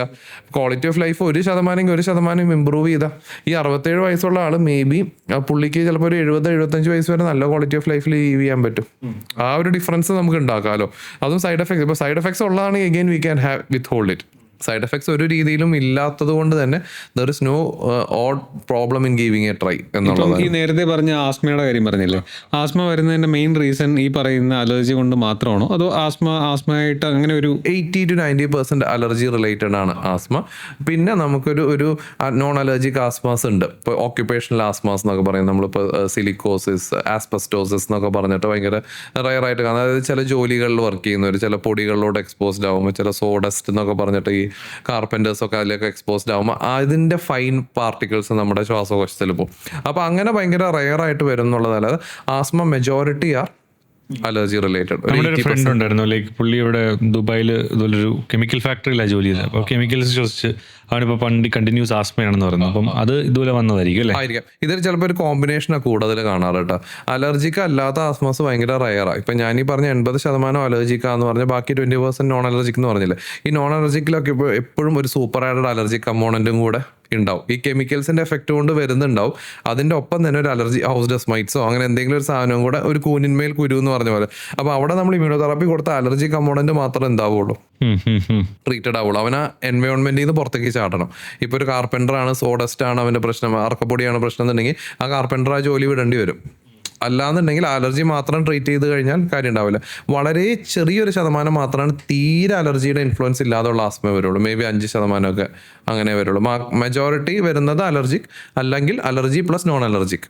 പിന്നെ ഒരു ചെറിയ ശതമാനം മാത്രമാണ് ഈ നോൺ അലർജിക് എന്ന് പറഞ്ഞിട്ട് വരുന്നത്. ഇപ്പം ഈ തുമ്മൽ വരുമ്പോൾ നേസൽ സ്പ്രേസ് യൂസ് ചെയ്യുമല്ലോ.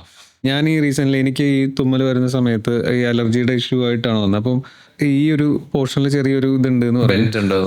ആദ്യം സർജറി ചെയ്യേണ്ടി വരും എന്നൊക്കെ പറഞ്ഞു. പിന്നീട് എനിക്ക് ഇതുപോലൊരു നേസൽ സ്പ്രേ തന്നു. അത് യൂസ് ചെയ്ത് കഴിഞ്ഞപ്പോഴത്തേക്കും നോർമലായി.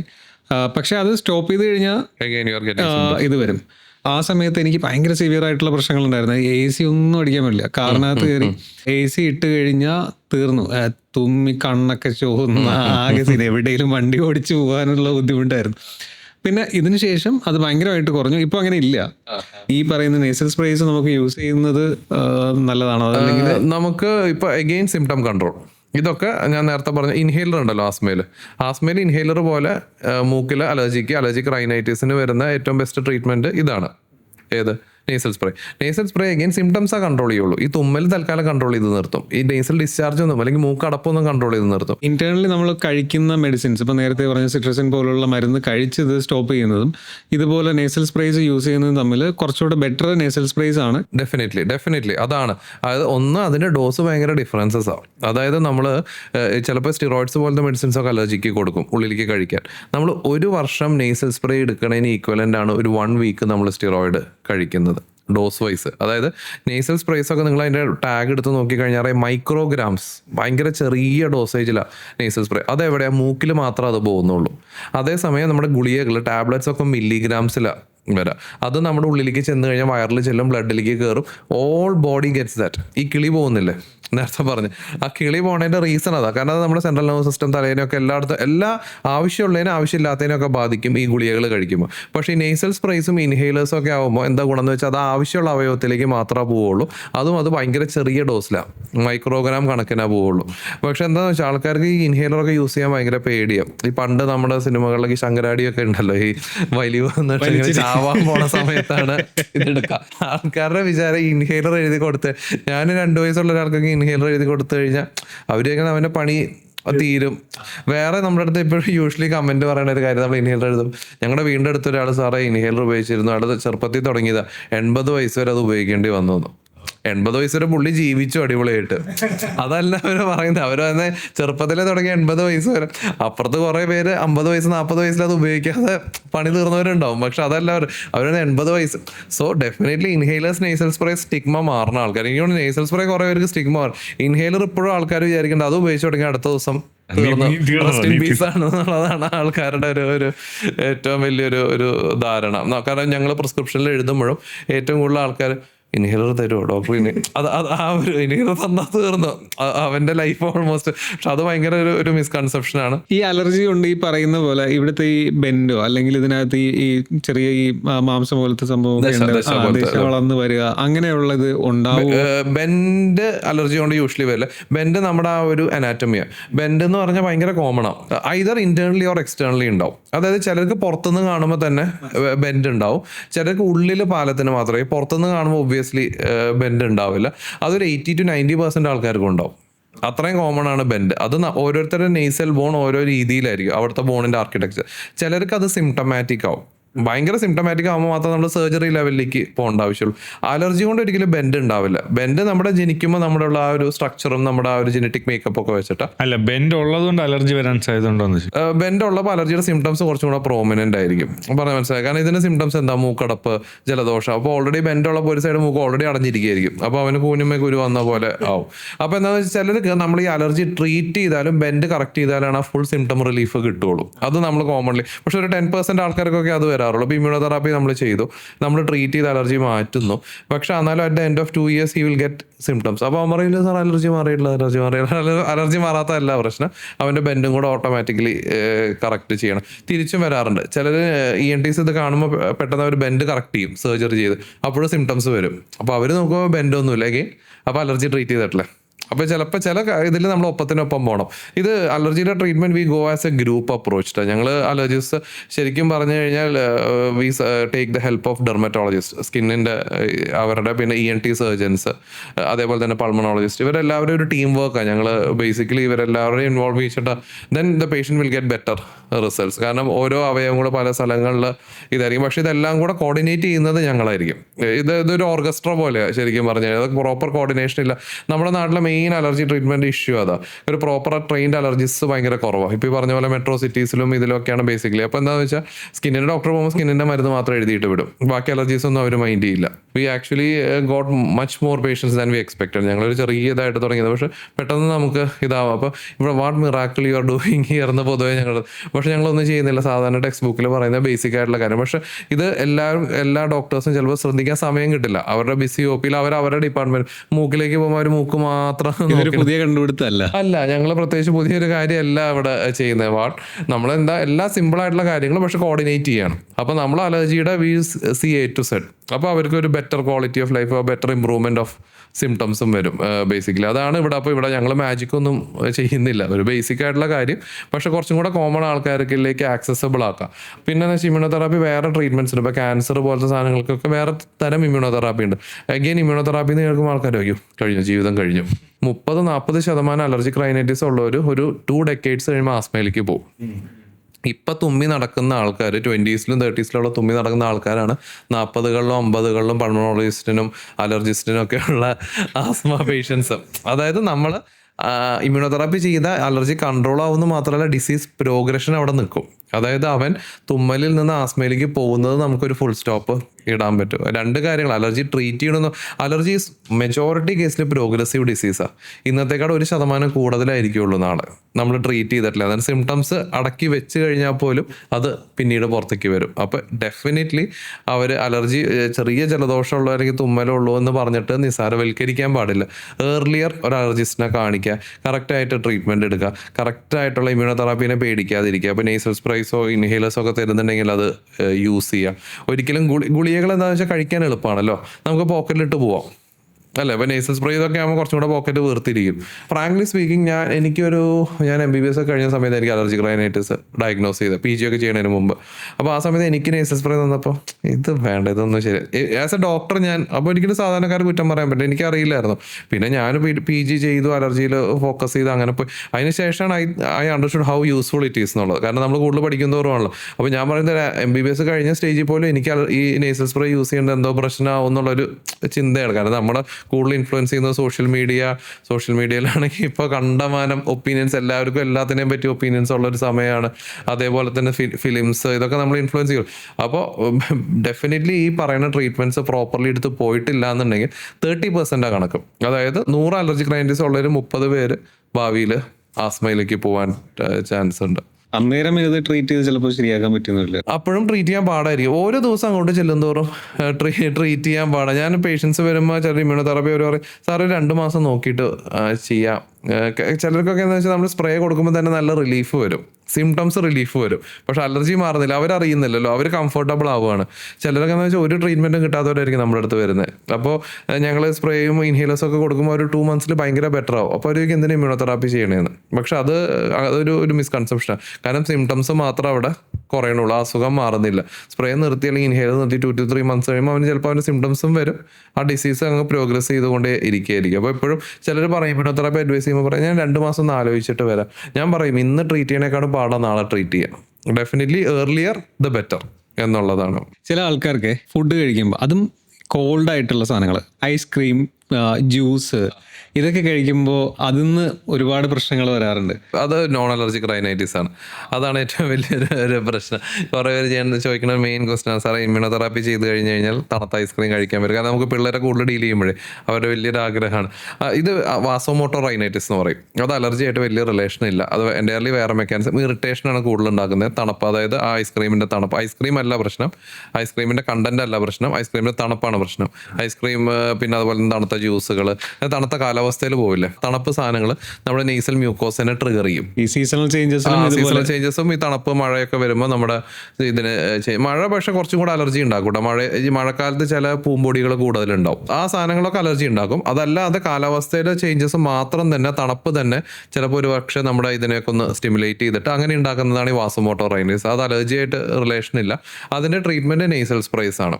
അത് പിന്നെ നമുക്ക് സെലൈൻ ഇറിഗേഷൻ എന്ന് പറയും, ഒരു സെലൈൻ ഡ്രോപ്സ് മൂക്കിൽ ഇട്ടിക്കുന്നത്, അതൊക്കെ. അപ്പോൾ ഐസ്ക്രീം കഴിക്കുന്നവർക്ക് ഉള്ള ഒരു ഓപ്ഷൻ അത് തണുപ്പ് മാറ്റിയിട്ട് വെള്ളം പോലെ ആക്കിയിട്ട് കഴിക്കുന്നത്. അപ്പോൾ ചിലർ പറയും എന്തിനാണ് ഐസ്ക്രീം കഴിക്കണമെന്ന് ചോദിക്കും. എൻ്റെ അടുത്തൊരു ഒരു കുഞ്ഞുണ്ട്, അവള് 13 വയസ്സ്. അവളുടെ ഏറ്റവും വലിയ ആഗ്രഹം അതായിരുന്നു ഐസ്ക്രീം കഴിക്കുക, ഇമ്മ്യൂണോതെറാപ്പി ചെയ്ത. അങ്ങനെയാണെങ്കിൽ അവൾ സമ്മതിക്കുകയുള്ളൂ എന്ന് പറയും. അവൾക്ക് ഭയങ്കര ഡെസ്മൈറ്റിന്റെ ഭയങ്കര പ്രശ്നമാണ്, പോളൻസ് ഭയങ്കര പ്രശ്നമാണ്. നമ്മൾ ഇമ്മ്യൂണോതെറാപ്പി ഒക്കെ എല്ലാം പ്ലാൻഡ് ആണ്. അപ്പോൾ അവളെൻ്റെ അടുത്ത് വെച്ച കണ്ടീഷൻ 6 months കഴിയുമ്പോൾ അവൾക്ക് ഐസ്ക്രീം കഴിക്കാൻ പറ്റണം. ഞാൻ പറഞ്ഞ ഐസ്ക്രീം എൻ്റയർലി വേറെ പാത്താണ്, പക്ഷെ നമുക്ക് കൺട്രോൾ ചെയ്യാൻ പറ്റും. ഈ നേസൽ സ്പ്രേസ് വെച്ചിട്ട് കൺട്രോൾ ചെയ്യാൻ പറ്റും. അത് വേഴ്സണിങ്ങും അല്ല. അതായത് ഇപ്പം 30 വയസ്സിൽ ഐസ്ക്രീം കഴിക്കുമ്പോൾ ഉണ്ടാവുന്ന അതേ പ്രശ്നം തന്നെ 60 വയസ്സിലും ഉണ്ടാവുള്ളൂ. പ്രോഗ്രസ് ചെയ്യില്ല. ഈ ഐസ്ക്രീം കഴിക്കുമ്പോൾ തൊണ്ടയിൽ വരുന്ന അതും സെയിം മെക്കാനിസം. പക്ഷെ ചില സമയത്ത് ഈ ഇറിറ്റേഷൻ വരുന്ന സമയത്ത് നമുക്ക് സെക്കൻഡറി ഇൻഫെക്ഷൻസ് കിട്ടും അവിടേക്ക്. പറഞ്ഞ മനസ്സിലായി. ഇപ്പോൾ ഓൾറെഡി ഐസ്ക്രീം നമ്മൾ കഴിച്ചു, ആ സമയത്ത് നമ്മുടെ ഇവിടുത്തെ ഇതൊക്കെ ഒന്ന് ഇളകി, മ്യൂക്കോസൊക്കെ ഒന്ന് ഇളകിയിരിക്കും. അപ്പോൾ ഈ ഇളകിയിരിക്കുന്ന സമയത്ത് അന്തരീക്ഷത്തിലുള്ള അണുക്കൾ, ബാക്ടീരിയാസും വൈറസസും കയറി അറ്റാക്ക് ചെയ്യും. അപ്പോഴാണ് അതൊരു ടോൺസിലൈറ്റിസ് ആവുന്നതും. അല്ലാതെ ഡയറക്റ്റ്ലി ഐസ്ക്രീം കഴിച്ചിട്ടല്ല ടോൺസിലൈറ്റിസ് വരുന്നത്. അതെങ്ങനെ നമുക്ക് ഇത് ചെയ്യാം? ഐസ്ക്രീം കഴിക്കാതിരിക്കുക, തണുപ്പ് കഴിക്കാതിരിക്കുക എന്നുള്ളതേ പറ്റുള്ളൂ. ബേസിക്കലി നെയ്സൽ സ്പ്രേസ് യൂസ് ചെയ്താൽ അത് കുറയ്ക്കാൻ പറ്റും.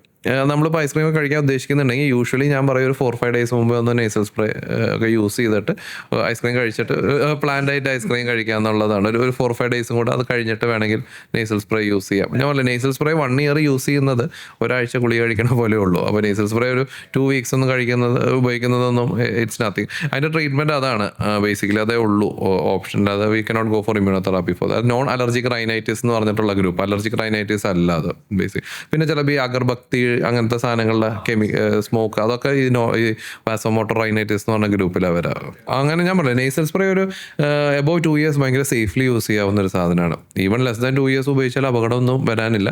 പക്ഷെ പഠനങ്ങൾ വന്നു തുടങ്ങുന്നുള്ളൂ. നമ്മളിപ്പോൾ ഇംഗ്ലീഷ് മെഡിസിനിൽ ഇംഗ്ലീഷ് മെഡിസിൻ്റെ ഒരു കുത്തകയാണല്ലോ സൈഡ് എഫക്ട്സ് ഭയങ്കര കോമൺ. എനിക്ക് റീസെൻ്റ്ലി എൻകൗണ്ടർ ചെയ്തൊരു കേസ്, ഒരു ഭയങ്കര ആസ്മ, ഭയങ്കര അലർജിക് റൈനൈറ്റിസ്, ഭയങ്കര സ്കിൻ അലർജി. അതായത് എവിടെയൊക്കെ അലർജി ശരീരത്തിൽ ഉണ്ടാവും അതൊക്കെ ഉള്ളൊരു കുഞ്ഞ്, ഒരു 8 വയസ്സുകാരൻ എൻ്റെ ഒരു പേഷ്യൻ്റ് ഉണ്ടായിരുന്നു.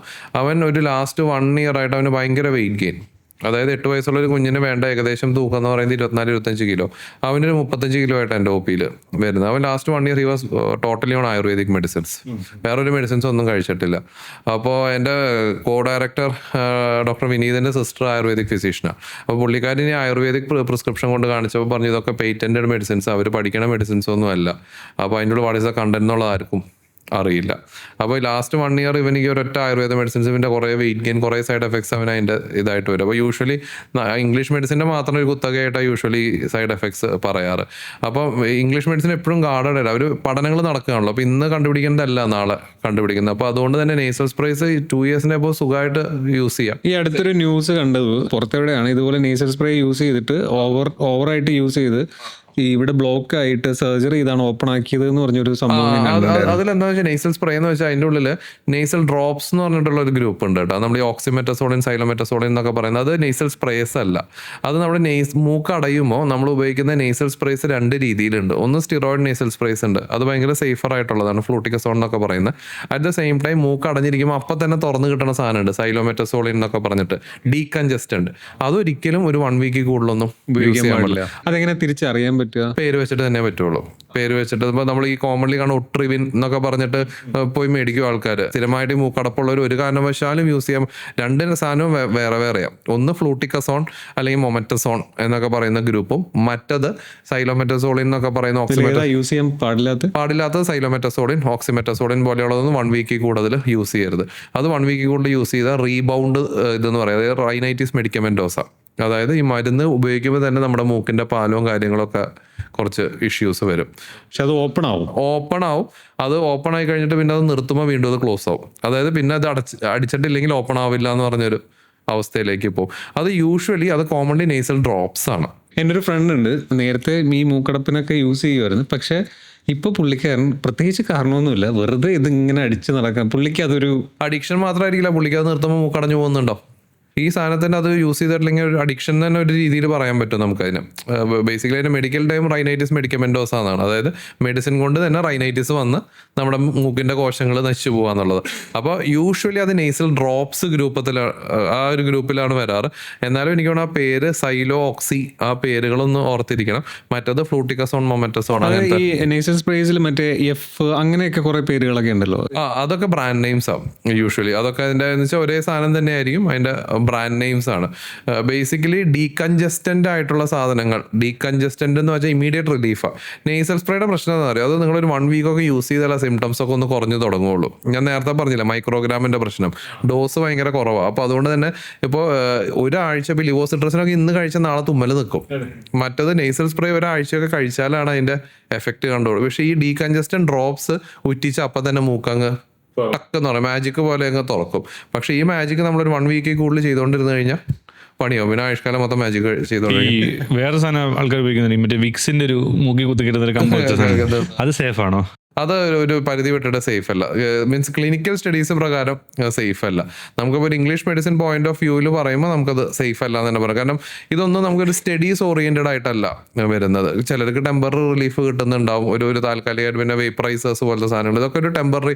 ഞാൻ യൂഷ്വലി സ്റ്റീം ഇൻഹലേഷൻ പറയാറുണ്ട്. ഞാൻ ഏറ്റവും കൂടുതൽ എൻ്റെ ഒ പിയിൽ വരുന്നവരോട് ഞാൻ ഈ നേസൽ സ്പ്രേ ഇതൊക്കെ യൂസ് ചെയ്യുന്നതിൻ്റെ ഒപ്പം തന്നെ നമ്മുടെ നാടൻ സ്റ്റീം ഇൻഹലേഷൻ വേണമെങ്കിൽ ഒരു തുളസിയില അതിൻ്റെ ഉള്ളിൽ ഇട്ടോ ആവി പിടിക്കുക. അത് ഭയങ്കര നല്ലതാണ്. കാരണം എന്ന് വെച്ചാൽ അവിടുത്തെ ബ്ലഡ് വെസൽസ് ഒക്കെ ഒന്ന് പ്രോമിനന്റ് ആവും. ഈ ആവി പിടിക്കുമ്പോൾ എന്താണ് യഥാർത്ഥത്തിൽ സംഭവിക്കുക? ആവി പിടിക്കുമ്പോൾ ബേസിക്കലി അവിടുത്തെ ബ്ലഡ് വെസൽസ് ഉണ്ടല്ലോ, അത് യൂഷ്വലി ഡയലേറ്റഡ് ആവും. ഒരു ചൂട് ചെല്ലുമ്പോൾ ബ്ലഡ് വെസൽസ്, നമ്മുടെ രക്തക്കുഴകളൊന്ന് വണ്ണം വെക്കും. അങ്ങനെ വെക്കുന്ന സമയത്ത് നമ്മൾ ഈ മെഡിസിൻസും കാര്യങ്ങളൊക്കെ യൂസ് ചെയ്യുമ്പോൾ കുറച്ചും കൂടെ എഫക്റ്റ് കിട്ടും. ഒന്ന് അവിടുത്തെ സെക്രീഷൻസും കാര്യങ്ങളൊക്കെ ക്ലിയർ ഔട്ട് ആവാനും സഹായിക്കും. ഇപ്പം മൂക്കടപ്പ്, ജലദോഷം, അതൊക്കെ ഒന്ന് ആ ബ്ലഡ് വെസൽസ് വികസിക്കുന്നതിൻ്റെ ഒപ്പം തന്നെ ക്ലിയർ ഔട്ട് ആവും. അപ്പോൾ അതുകൊണ്ടാണ് ആവി പിടിക്കുന്നതിന് സയൻസ് ഉണ്ട്.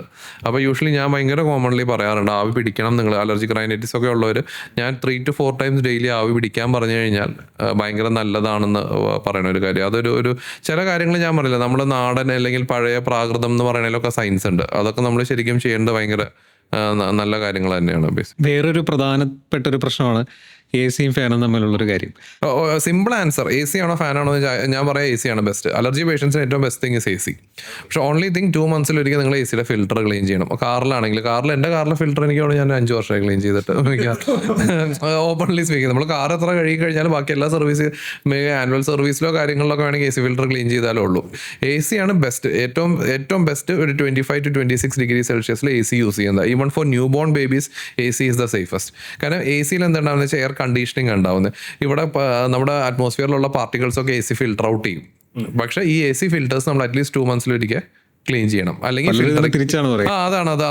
അത് കറക്റ്റ് ആയിട്ടുള്ളത്. ഫാൻ തന്നെയാണ് പ്രശ്നം. കാരണം ഫാൻ ഇടുമ്പോൾ ഇവിടെ അടങ്ങിക്കിടക്കുന്ന ആന്റിജൻസ് മുഴുവൻ പൊങ്ങും. ഒരൊറ്റ പറക്കലായിരിക്കും അവൻ ഇതിൽ കിടന്ന്. എസിയും ഫാനും ഒരുമിച്ചിട്ട പ്രശ്നം അത് ഒരു കാരണവശാലും അത് എനിക്ക് എൻ്റെ അടുത്ത് എൻ്റെ എ സി ടെക്നീഷ്യനായിരുന്നു, പുള്ളി എൻ്റെ അടുത്ത് പറയും, ഒന്ന് എ സിക്ക് അത് നല്ലതല്ല. കാരണം ഈ കറങ്ങിത്തിരിക്കുന്ന സാധനങ്ങളൊക്കെ പെട്ടെന്ന് പോയിട്ട് എ സിയുടെ ഫിൽറ്റർ കേടുവരും. അതാണ് എ സി ടെക്നീഷ്യനെ സംബന്ധിച്ചിടത്തോളം. അപ്പോൾ എ സിയുടെ ലോഡ് കൂടും, നമ്മുടെ കറണ്ട് ബില്ല് കൂടും. അതാണ് പുള്ളി എനിക്ക് പറഞ്ഞു തന്നൊരു കാര്യം. പിന്നെ ഫാൻ യൂസ് ചെയ്യണമെങ്കിൽ ഇതാണ്, നമ്മൾ വീക്ക്ലി വൺസ് വെറ്റ് മോപ്പിംഗ്, അതും ഡ്രൈ മോപ്പിംഗ് ചെയ്യരുത്. ഈ അലർജി ഉള്ളവർ അവരാണ് പൊടി തട്ടണമെന്നുണ്ടെങ്കിൽ വേറെ ഹെൽപ്പ് ഇല്ലാന്നുണ്ടെങ്കിൽ ഒരിക്കലും പൊടി തട്ടിയെടുക്കരുത്. നനഞ്ഞ് തുണി വെച്ചിട്ട് വെറ്റ് മോപ്പിങ്ങിന്റെ കാര്യം ഇതിപ്പം പലയിടത്തും, ഇപ്പൊ നമ്മുടെ ഫാൻ ഒരു സാധനം, അല്ലാതെ ടേബിള് അല്ലെങ്കിൽ ബെഡിന്റെ അല്ലെങ്കിൽ ഇതില് ടേബിള് എല്ലാത്തിലും നമ്മൾ തുടയ്ക്കുമ്പോൾ ഈ വെറ്റ് ആയിട്ട് തുടയ്ക്കുന്നതാണോ നല്ലത്? യെസ്, അലർജി ഉള്ളവർക്ക് വെറ്റ് മോപ്പിംഗ് മാത്രമേ പാടുള്ളൂ. Dry mopping absolutely contra indicated. Dry mop ചെയ്ത് കഴിഞ്ഞ് കഴിഞ്ഞാൽ പൊടി പറക്കും. എങ്ങനെയാണെങ്കിലും പൊടി പറക്കും. ഫാൻ ഇട്ടാൽ പൊടി പറക്കും. എങ്ങനെ ഇത് ചെയ്ത് കഴിഞ്ഞാൽ പൊടി പറക്കും. പൊടി പറന്നു കഴിഞ്ഞാൽ പൊടിയുടെ ഉള്ളിൽ പൊടിയല്ല പ്രശ്നം, അവൻ്റെ മൈറ്റ്സ് ആണ് പ്രശ്നം, ഹൗസ് ഡസ്റ്റ് മൈറ്റ്സ് ആണ് പ്രശ്നം. അപ്പോൾ ഇതൊക്കെ അന്തരീക്ഷത്തിൽ കാരണം ഇതൊക്കെ മൈക്രോസ്കോപ്പിക് ആയതുകൊണ്ട് ഒരു ചെറിയ കാറ്റോ ചെറിയൊരു അനക്കോ മതി, അത് സസ്പെൻഡ് ആവും. അപ്പോൾ സസ്പെൻഡ് ആവുമ്പോൾ നമ്മൾ ഈ എയർ അല്ല ബ്രീത്ത് ചെയ്യുന്നത്. അപ്പോൾ the answer is very simple. AC is definitely best compared to ഇത്. പക്ഷേ കറക്റ്റ് ടെമ്പറേച്ചർ 25 to 26 യൂസ് ചെയ്യുക. ഫിൽറ്റർ ഇത് കൂടുമ്പോൾ ക്ലീൻ ചെയ്യും. ആസ്മയുള്ളവർക്ക് വേണമെങ്കിൽ AC കിടന്നുറങ്ങാം, ഒരു കുഴപ്പമില്ല. പക്ഷേ ഈ ഒരു ടെമ്പറേച്ചറും ഈ ഒരു ഇത് കാരണം എന്ന് വെച്ചാൽ ടെമ്പറേച്ചർ കൂടുമ്പോൾ നമ്മൾ നേരത്തെ പറഞ്ഞ വാസോമോട്ടർ റൈനൈറ്റിസ് ചിലപ്പോൾ വരും. ചിലർക്ക് ചിലപ്പോൾ തണുപ്പ് കണ്ടീഷൻസ് കൂടുമ്പോൾ ആ ഒരു സംഭവം. അപ്പോൾ അതുകൊണ്ട് നമ്മൾ ടെമ്പറേച്ചർ എപ്പോഴും 25 to 26 ഡിഗ്രിയിൽ എപ്പോഴും സെറ്റ് ചെയ്യാൻ പറയുന്നത്. AC ഓൺ ചെയ്യുമ്പോൾ തന്നെ ആ ഒരു ഹെയർ പ്യൂരിഫിക്കേഷനാണ് ബേസിക്കലി നടക്കുന്നത്. നമ്മുടെ ഇവിടെയുള്ള air filtering and air purification air conditioning ആണ് ചെയ്യുന്നത് ശരിക്കും പറഞ്ഞു കഴിഞ്ഞാൽ. പിന്നെ ഇപ്പോൾ പുതിയൊരു സാധനം വരുന്നുണ്ട് കേട്ടോ, ഹെപ്പ ഫിൽറ്റേഴ്സ് എന്ന് പറഞ്ഞിട്ട്. അപ്പോൾ അതും ശരിക്കും പറഞ്ഞാൽ ആസ്മ അലർജി ഉള്ളവർക്ക് ഭയങ്കര നല്ലത്. എനിക്ക് 2000-3000 ഒക്കെ കിട്ടുന്നുണ്ട് തോന്നുന്നു. ഭയങ്കര നല്ല അത്യാവശ്യം ഒരു ക്വാളിറ്റി ഉള്ളത് ഒരു 4000 5000 ആമസോണിൽ ഒക്കെ അവൈലബിൾ ആണ്. ഞാൻ കഴിഞ്ഞ ദിവസം നോക്കിയിരുന്നു. എൻ്റെ 2-3 പേഷ്യൻസ് ചോദിച്ചിട്ട് അത് AC ആയിട്ട് ബന്ധിപ്പിക്കാവുന്നതുണ്ട്, ബന്ധിപ്പിക്കാൻ പറ്റാതെ നമ്മൾ ജസ്റ്റ് റൂമിൽ മാത്രം വെക്കുന്നതൊക്കെ ഉണ്ട്. ഇപ്പോൾ ഫാൻ യൂസ് ചെയ്യുമ്പോൾ AC എല്ലാവർക്കും അഫോർഡബിൾ അല്ലാത്തവർക്കാണെങ്കിൽ they can use HEPA filter. Fan use ചെയ്യുമ്പോൾ ഫാൻ കറക്റ്റായിട്ട് മോപ്പ് ചെയ്യുക. അതിൻ്റെ ഒപ്പം ഒരു ഹെപ്പ ഫിൽറ്ററും കൂടെ യൂസ് ചെയ്ത് കഴിഞ്ഞാൽ എന്തായാലും AC 25K 30K അടുത്ത് പോകില്ല. ഒരു ഹെപ്പ ഫിൽറ്റർ യൂസ് ചെയ്ത് കഴിഞ്ഞാൽ അത്രയും കറണ്ട് കൺസംഷനും വരില്ല, ചൂട് കുറയില്ല. എന്നിരുന്നാൽ പോലും അലർജിയുടെ സിംറ്റംസ് കുറയാൻ ഹെപ്പ ഫിൽറ്റർ എനിക്ക് തോന്നുന്നു ഭയങ്കര നല്ലതാണ് അലർജി ആസ്മ ആൾക്കാർക്ക്. അതുപോലെ ഇപ്പം AC ഇട്ട് കിടക്കുമ്പോൾ ഈ നോസിൻ്റെ അകത്തുള്ള ലൈൻസും കാര്യങ്ങളെല്ലാം ഡ്രൈ ആകുന്ന ഒരു പ്രശ്നം അങ്ങനെ ഉണ്ടാവും? അങ്ങനത്തെ AC നമുക്ക് ഹ്യൂമിഡിറ്റി ഒക്കെ ശരിക്കും പറഞ്ഞു കഴിഞ്ഞാൽ കൺട്രോൾ ചെയ്യാം എന്നുള്ളതാണ്. ഇപ്പോഴത്തെ പുതിയ ACസിലൊക്കെ അങ്ങനെയാണ്. നമുക്ക് ഹ്യൂമിഡിറ്റി ശരിക്കും പറഞ്ഞു കഴിഞ്ഞാൽ ഒരു പരിധി വിട്ട് കൂടുന്നത് നല്ലതല്ല അലർജീനെ സംബന്ധിച്ചിടത്തോളം. ഹ്യൂമിഡിറ്റി ഒരു പരിധി വിട്ട് കൂടുമ്പോൾ എഗെയിൻ ഈ ഫംഗസ് ഇങ്ങനത്തെ പ്രശ്നങ്ങൾ കൂടുക ചെയ്യുക. അപ്പോൾ എപ്പോഴും ഹ്യൂമിഡിറ്റി ഒരു ലോവർ സൈഡിലേക്ക് നിൽക്കുന്നതാണ് അലർജീനെ സംബന്ധിച്ചിടത്തോളം നല്ലത്. അപ്പം ഈ റൂമിനകത്ത് AC ഇട്ട് കഴിഞ്ഞാൽ ഒരു പാത്രം വെള്ളം വെക്കുക എന്നൊക്കെ പറഞ്ഞ കുറേ സാധനങ്ങൾ ഇപ്പോൾ ഈ പറയുന്ന സോഷ്യൽ മീഡിയയിലൊക്കെ കാണുന്നത്, അതെന്തെങ്കിലും ഹെൽപ്പ് ചെയ്യുമോ ഇതിന്? അത് ബേസിക്കലി വലിയ റോള് സയന്റിഫിക്കലി അതിന് പറയാൻ പറ്റില്ല. നമ്മളിപ്പോൾ വെള്ളം വെച്ചത് കൊണ്ട് അങ്ങനത്തെ നമ്മൾ ഫിൽറ്റർ പ്രോപ്പർലി ക്ലീൻ ചെയ്ത് ഈ പറഞ്ഞ ടെമ്പറേച്ചറിലും ഒരു ഹ്യൂമിഡിറ്റി ഒരു 30% എന്നുള്ള ലെവലിലൊക്കെ മെയിൻറ്റെയിൻ ചെയ്ത് കഴിഞ്ഞാൽ nothing more to be done. വേറെ വെള്ളമൊന്നും നമ്മളവിടെ വെക്കേണ്ട ആവശ്യം വരുന്നില്ല. ഒരു ഡോക്ടറിനെ കൺസൾട്ട് ചെയ്ത സമയത്ത് ഈ എയർ തന്നെയാണ് സർക്കുലേറ്റ് ചെയ്ത് വരിക. അപ്പം ഒരാൾക്കുണ്ടെങ്കിൽ അടുത്ത ആളിന് വരാൻ ഭയങ്കര ഈസി ആയിരിക്കും. ആ ഒരു പോസിബിലിറ്റി. അത് അലർജി അല്ല, ഞാൻ പറഞ്ഞില്ല അലർജീനെ സംബന്ധിച്ചിടത്തോളം AC തന്നെയാണ് നല്ലത്. അല്ലാത്തത് ഇപ്പോൾ ഒരു ക്ലോസ്ഡ് സ്പേസിൽ ഒരു 10-100 പേര് നിൽക്കണു, 5 പേർക്ക് കോവിഡ് ഉണ്ട് എന്നുണ്ടെങ്കിൽ അത് 20 പേർക്ക് കോവിഡ് ആവും. പറയാൻ മനസ്സിലായി. ആ ഒരു പോസിബിലിറ്റി ഉണ്ട്. ഞാൻ അലർജി പോയിന്റ് ഓഫ് വ്യൂവിൽ മാത്രമേ പറഞ്ഞു. പക്ഷെ നമ്മുടെ വീട്ടിൽ 3-4 പേര് നിൽക്കുമ്പോൾ സിഗ്നിഫിക്കൻ്റ്ലി വലിയ പ്രശ്നം വരില്ല. അല്ലെങ്കിൽ ഒരു റൂമിൽ 3-4 പേര് ഇരിക്കുമ്പോൾ അങ്ങനത്തെ ഒരു പ്രശ്നം വരില്ല. പക്ഷെ ക്ലോസ്ഡ് വലിയ സ്പേസസിൽ 100 പേര് 200 പേരൊക്കെ ഉള്ളപ്പോൾ ഈ പ്രശ്നം വരും. പിന്നെ അറിയാലോ അങ്ങനത്തെ ഇപ്പോൾ വലിയ കൺവെൻഷൻ സെൻറ്റേഴ്സിലൊക്കെ അവർ ഫിൽറ്ററൊക്കെ എനിക്ക് തോന്നുന്നില്ല അവർ ക്ലീനിങ് ഒക്കെ ഈ പറഞ്ഞ പോലെ എപ്പോഴും ബെറ്റർ ഫിൽറ്റർ ക്ലീനിങ് ശരിക്കും പറഞ്ഞാൽ എല്ലാം കുറയ്ക്കും. ഈവൺ ഈ പറഞ്ഞ ഇൻഫെക്ഷൻസും കുറയ്ക്കും. ഇവർ എയർ കണ്ടീഷൻ ചെയ്തുകൊണ്ടിരിക്കുകയാണ് AC. അപ്പോൾ ഈ ഓർഗാനിസംസിനെ അത് വലിച്ചെടുക്കും. പക്ഷെ എന്താ വെച്ചാൽ ഫിൽറ്റർ ക്ലീൻ ചെയ്യാതിരിക്കുമ്പോൾ ഈ ഓർഗാനിസം ഇതിൻ്റെ ഉള്ളിൽ തന്നെ കിടന്ന് സർക്കുലേറ്റ് ചെയ്യും. കാരണം ഫിൽറ്റർ ബ്ലോക്ക്ഡാ. അങ്ങനത്തെ ഒരു അല്ലാതെ AC ഒരു ഫ്രഷ് AC നിങ്ങൾ മേടിച്ച് വെച്ചോ, ഫ്രഷ് AC മേടിച്ച് വെച്ചിട്ട് 10 പേര് റൂമിലുണ്ട്, 2 പേർക്ക് ചുമയുണ്ടെങ്കിലും എല്ലാവർക്കും കിട്ടില്ല അത്. പക്ഷെ ഈ കണ്ടിന്യൂസ്ലി യൂസ് ചെയ്ത് അതിൻ്റെ ഫിൽറ്റർ കംപ്ലീറ്റ് അതിൻ്റെ പോസ് കംപ്ലീറ്റ് അടഞ്ഞു പോകുമ്പോഴാണ് ഇൻഫെക്ഷനൊക്കെ സർക്കുലേറ്റ് ചെയ്യാൻ ചാൻസ്. പിന്നെ കോൺടാക്ട് ടൈമും ഒരുപാട് നേരം ഒരുമിച്ചൊക്കെ സ്പെൻഡ് ചെയ്യുമ്പോഴാണ് അങ്ങനത്തെ ഒരു പോസിബിലിറ്റി ഉള്ളൂ. അല്ലെങ്കിൽ all together AC is recommended, കുഴപ്പമില്ല എന്നുള്ളത്. ബാക്കി കുറേ പ്രശ്നങ്ങളുണ്ട് ACക്ക്, എൻവയോൺമെൻറ്റൽ ഇഷ്യൂസ്, CFC അങ്ങനത്തെ ആ കാര്യങ്ങളെല്ലാം ഞാൻ പറയാം. പ്യുവർലി അലർജി പോയിന്റ് ഓഫ് വ്യൂവിൽ AC is definitely better, much better. നമ്മുടെ ഈ കൂർക്കം വലി അലർജിയും തമ്മിൽ എന്തെങ്കിലും ബന്ധമുണ്ടോ? കൂർക്കമ്പലി എനിക്ക് കൂടുതൽ നമ്മുടെ പാർട്ട്നേഴ്സിനായിരിക്കും കൂടുതൽ അലർജി ഉണ്ടാക്കാവുന്നതാണ് അല്ലേ. ഇതിൻ്റെ ഒരു ബേസിക് പ്രശ്നം കൂർക്കമ്പലി 2 ഇതുണ്ട്. നമുക്ക് ചിൽഡ്രൻ ആൻഡ് അഡൽട്സ് അങ്ങനെ 2 പീഡിയാട്രിക് ആൻഡ് അഡൽട്ട് എന്ന് പറഞ്ഞ് പറയാം. പീഡിയാട്രിക്കിൽ കൂർക്കമ്പലിയുടെ ഒരു പ്രധാന കാരണം നമ്മൾ അഡിനോയിഡ്സ് മൂക്കിൻ്റെ പുറകിലെ ദശ ഭയങ്കര കോമൺലി അലർജി ആണ് അതിൻ്റെ ഒരു മെയിൻ റീസൺ. അലർജി ഇല്ലാതെയും വരാം. നമ്മൾ വായയുടെ തുറക്കുമ്പോൾ ടോൺസിൽസ് കാണുന്ന പോലെ മൂക്കിൻ്റെ പുറകിൽ നമ്മൾ അഡിനോയിഡ്സ് എന്ന് പറയും. അതാണ് കുട്ടികളിൽ. അഡൽട്സിൽ ഒബീസിറ്റിയാണ് കോമണസ്റ്റ് കോസ് അലർജീനേക്കാൾ കൂടുതലായിട്ട്. ഒബീസിറ്റി വരുമ്പോൾ ഒബ്സ്ട്രക്റ്റീവ് സ്ലീപ്പ് ആപ്നിയ എന്ന് പറഞ്ഞിട്ടുള്ളത് നമ്മുടെ ഉള്ളിലത്തെ സോഫ്റ്റ് ടിഷ്യൂസും കാര്യങ്ങളൊക്കെ ഭയങ്കരമായിട്ട് ഒരു വീക്കം വന്ന പോലെ അല്ലെങ്കിൽ ഒരു അങ്ങനത്തെ ഒരു സ്റ്റേജ്. അപ്പോഴാണ് നമുക്ക് കൂടുതൽ കൂർക്കമ്പലി വരിക. അലർജി ഒരു ചെറിയ ശതമാനം കോൺട്രിബ്യൂഷൻ അതിലേക്ക് കൊടുക്കുന്നുണ്ടെങ്കിലും മെയിൻ റീസൺ അലർജി അല്ല, ഒബ്സ്ട്രക്റ്റീവ് സ്ലീപ്പ് ആപ്നിയാണ്. അത് ചില സമയത്ത് കൂർക്കം വലി ഭയങ്കര സിവിയർ ആയിരിക്കും, ഒച്ചയായിരിക്കില്ല സിവിയർ, ആ ഒരു പ്രോസസ്സ്. അപ്പോൾ അത് സിവിയർ ആകുമ്പോൾ എന്താണെന്ന് വെച്ച് കഴിഞ്ഞാൽ നമ്മുടെ ബ്ലഡ് ലെവൽ ഓക്സിജനും കാര്യങ്ങളൊക്കെ കുറയും. അതാണ് ഈ ഒബ്സ്ട്രക്റ്റീവ് സ്ലീപ്പ് ആപ്നിയ. ആ ലെവലിലേക്ക് പോകുമ്പോൾ നമുക്ക് ബ്രെയിൻ ഡാമേജ് അങ്ങനെ വരെ വരാം, ചെറിയ. അപ്പോൾ അങ്ങനത്തേക്ക് ശരിക്കും കറക്റ്റീവ് സർജറീസ് വേണം. ഇത് രണ്ടും ഇപ്പോൾ അഡിനോയിഡ്സ് ആണെങ്കിൽ ഒരു പരിധി വിട്ട് കൂടിക്കഴിഞ്ഞാൽ കുട്ടികളുടെ സർജറി വേണം. ഒബ്സ്ട്രക്റ്റീവ് സ്ലീപ്പ് ആപ്നിയ ഒരു പരിധി വിട്ട് കൂടിക്കഴിഞ്ഞാൽ സ്ലീപ്പ് സ്റ്റഡീസ് ഒക്കെ ചെയ്താലേ അറിയാൻ പറ്റുള്ളൂ. അത് ശരിക്കും അലർജിയുടെ ഒരു പാരലായിട്ട് പോകുന്ന ഒരു കാര്യം. സ്ലീപ്പ് സ്റ്റഡി ചെയ്യുക, അല്ലെങ്കിൽ മൂക്കിൽ എൻഡോസ്കോപ്പി ചെയ്ത് കഴിഞ്ഞാൽ അഡിനോയിഡ്സ് കുട്ടികളിൽ അഡിനോയിഡ്സും അഡൽട്സിൽ ഈ സ്ലീപ്പ് ആപ്നിയ, ഒബ്സ്ട്രക്റ്റീവ് സ്ലീപ്പ് ആപ്നിയാണ് അതിൻ്റെ ഒരു കോസ്. ഈ അനാഫിലാക്സിന്റെ ആ ഒരു അലർജീസ് ഉണ്ട്, ലൈക്ക് ആൾക്കാർ തട്ടിപ്പോകുന്ന രീതിയിലുള്ള ലെവൽ ഓഫ് അലർജീസ്. അപ്പോൾ അത് ചിലപ്പം ഈ പീനട്സ് കഴിക്കുമ്പോൾ വരാം, അല്ലെങ്കിൽ ഷെൽ ഫിഷ് കഴിക്കുമ്പോൾ വരാം. അപ്പോൾ അതിനകത്ത് അങ്ങനെ അതിൻ്റെ ഒന്ന് എക്സ്പ്ലെയിൻ ചെയ്യാമോ? ഫുഡ് എന്നാണത് ഞാൻ നേരത്തെ പറഞ്ഞത് ഫുഡ്, ഡ്രഗ്സ്, ഇത് രണ്ടുമാണ് കോമൺ കൾപ്രിറ്റ്. പിന്നെ നമുക്ക് ഇൻസെക്ട് ബൈറ്റ്സ്, ഈ ബീ വെനം, ഹണി ബീ, തേനീച്ച, അങ്ങനത്തെ സാധനങ്ങൾ, ഇത് മൂന്നാണ് നമുക്ക് ഏറ്റവും കോമൺലി കാണാറ്. അതിൽ തന്നെ എനിക്ക് തോന്നുന്നു ആൾക്കാർക്ക് ഏറ്റവും കൂടുതൽ എക്സ്പോസ്ഡ് ആവുന്നത് ഫുഡായിരിക്കും. ഡ്രഗ്സ് വലിയ പ്രശ്നം വരാത്തത്, കൂടുതൽ ഡ്രഗ്സിന്റെ പ്രശ്നം ഉണ്ടാവുന്നത് ഹോസ്പിറ്റൽ സെറ്റിംഗിലായിരിക്കും, ഇഞ്ചക്ഷൻസ് ഒക്കെ. അപ്പോൾ അവിടെ നിന്ന് തന്നെ കണ്ടുപിടിക്കും, പെട്ടെന്ന് തന്നെ നമുക്ക് അതിന്റെ മറുമരുന്ന് കൊടുക്കാം. ഈ അനാഫിലാക്സിന്റെ ഒരു മിറാക്കിൾ ഡ്രഗാണ് അഡ്രീനാലിൻ, എപ്പിപ്പെൻ എന്ന് പറഞ്ഞിട്ട്, അതാണ് വേറൊരു സാധനം. അപ്പോൾ അത് നമുക്ക് ഈ അനാഫിലാക്സിസ് അതായത് ഫുഡ് അലർജീസ് ഉള്ളവർ ക്യാരി ചെയ്യണം. അവർ യൂഷ്വലി നമ്മൾ എപ്പിപ്പെൻസ് അവരുടെ കയ്യിൽ കൊടുത്തു വിടും, അത് അവർ ക്യാരി ചെയ്യണം എന്നുള്ളതാണ് യൂഷ്വലി നമ്മൾ പറയാം. ഏറ്റവും കോമൺ ആയിട്ട് നമ്മുടെ നാട്ടിൽ അല്ലെങ്കിൽ ഗ്ലോബലി അലർജി ഉണ്ടാക്കുന്നത് milk, wheat, sea food, nuts എന്ന് വെച്ചാൽ ഇപ്പം എനിക്ക് നട്ട്സിൻ്റെ കൺസെപ്ഷൻ ഒക്കെ കൂടി ഇപ്പോൾ ആൾക്കാരൊക്കെ ഒരുപാട് ഇപ്പോൾ നട്ട്സിൻ്റെ ഷോപ്സ് ഒക്കെ കുറേ ഉണ്ടല്ലോ. പിന്നെ അതും ഭയങ്കര ന്യൂട്രീഷ്യസ് ഒക്കെ ആയിട്ട് എല്ലാവരും നല്ല സാധനമാണ്, നട്ട്സൊക്കെ ഭയങ്കര നല്ല സാധനം. പക്ഷേ നട്ട്സാണ്, പിന്നെ വാൾനട്ട്, കാഷ്യൂ, ആൽമണ്ട്, ഇങ്ങനത്തെ സാധനങ്ങളൊക്കെയാണ് കൂടുതൽ. ഇത്രയും പറഞ്ഞ സാധനങ്ങളാണ് അനാഫിലാക്സിസ് കൂടുതൽ ഉണ്ടാക്കുക. പിന്നെ ഡ്രഗ്സ് ഏത് വേണമെങ്കിൽ നമുക്ക് അനാഫിലാക്സിസ് ഉണ്ടാക്കാം. അനാഫിലാക്സിസിൻ്റെ മറുമരുന്നാണ് എപ്പിനെഫ്രിൻ എന്ന് പറയുന്നത്. അതൊരു പെൻ രൂപത്തിൽ നമുക്ക്, പക്ഷേ എന്താ പ്രശ്നം വെച്ചാൽ നമ്മുടെ നാട്ടിലെ എപ്പിപ്പെൻ്റെ അവൈലബിലിറ്റി ഇപ്പോഴും ഒരു വലിയ ഇഷ്യൂ. പിന്നെ നമുക്ക് ഓൺലൈനിലൊക്കെ നോക്കുമ്പോൾ 14,000 15,000 ആ ലെവലിലാണ് ഒരു എപ്പിപ്പെൻ ഒറ്റ ഡോസിൻ്റെ റേറ്റ് വരുന്നത്. അറ്റ് അലർജി ആസ്മ ഫൗണ്ടേഷൻ അതാണ് നമ്മുടെ വേറൊരു highlight. We customise it for 300 rupees. അതായത് ഞങ്ങൾ തന്നെ കസ്റ്റമൈസ് ചെയ്തിട്ട് ഒരു എപ്പിപ്പെൻ 300 രൂപയ്ക്ക് ഉണ്ടാക്കി കൊടുക്കുക. അതായത് പേഷ്യൻ്റ് യൂസർ ഫ്രണ്ട്ലി ആയിട്ട് സിറിഞ്ചും ഇതും വെച്ചിട്ട് വി കസ്റ്റമൈസ് ഇറ്റ്. നമ്മൾ തന്നെ അത് ശരിക്കും പറഞ്ഞാൽ ലോജിസ്റ്റിക്കൽ ഇഷ്യൂ ആണ്. അത് വലിയ കോസ്റ്റ്ലി മരുന്നൊന്നുമില്ല. അഡ്രിനാലിൻ ഒരു ഇതിന് 50 രൂപ 60 രൂപ അതൊക്കെ മാക്സിമം വരുള്ളൂ. പക്ഷേ അതിൻ്റെ ലോജിസ്റ്റിക്, അത് പെന്നൊക്കെ ആക്കിയിട്ട് അത് ഫോമുലേറ്റ് ചെയ്ത് വരുമ്പോൾ, ഇമ്പോർട്ടൊക്കെ ചെയ്ത് വരുമ്പോഴത്തെ റേറ്റ്. അപ്പോൾ we are doing it at our centre. അത് എനിക്ക് തോന്നുന്നു ചില സ്ഥലത്തൊക്കെ അവർ ചെയ്ത് കൊടുക്കുന്നുണ്ട്. അതിൻ്റെ വീഡിയോസ് നമ്മൾ ചെയ്തിട്ടുണ്ട് നമ്മുടെ ഇതിൽ. അപ്പോൾ അത് ശരിക്കും 3 നമ്മൾ കൊടുക്കും. ഒരെണ്ണം പേഷ്യൻറ്റിൻ്റെ വീട്ടിൽ, ഒരെണ്ണം പേഷ്യൻ്റ് ട്രാവൽ ചെയ്യുമ്പോൾ ട്രാവൽ ബാഗിൽ, സ്കൂൾ കുട്ടികളാണെങ്കിൽ ബാഗിൽ, അല്ലെങ്കിൽ അഡൽട്സ് ജോലിക്ക് പോകുന്നവരാണെങ്കിൽ പിന്നെ അവർ വർക്ക് പ്ലേസിൽ. ഈ 3 സ്ഥലത്ത് മസ്റ്റായിട്ട് വെക്കാൻ പറയും. അവർക്ക് ഒരു ID കാർഡ് കൊടുക്കും. They're allergic to so and so, shellfish, prawns, അല്ലെങ്കിൽ ക്രാബ്, അല്ലെങ്കിൽ വീറ്റ്, അല്ലെങ്കിൽ ഈ പറഞ്ഞ പോലെ ചിക്കൻ. ആ ഒരു പർട്ടിക്കുലർ അവർ കഴിയുന്നത് കഴിക്കില്ല. First thing is food allergy കുറച്ച് ഡിഫിക്കൽട്ടാണ് ട്രീറ്റ് ചെയ്യാൻ. ഫുഡ് അലർജി ഇമ്മ്യൂണോതെറാപ്പി വെച്ച് ട്രീറ്റ് ചെയ്യാൻ പറ്റില്ല. ഫുഡ് അലർജി ഓറൽ ഇമ്മ്യൂണോതെറാപ്പി ഉണ്ട്, ചില കാര്യങ്ങൾക്കൊക്കെ നമുക്ക് ചെയ്യാൻ പറ്റും.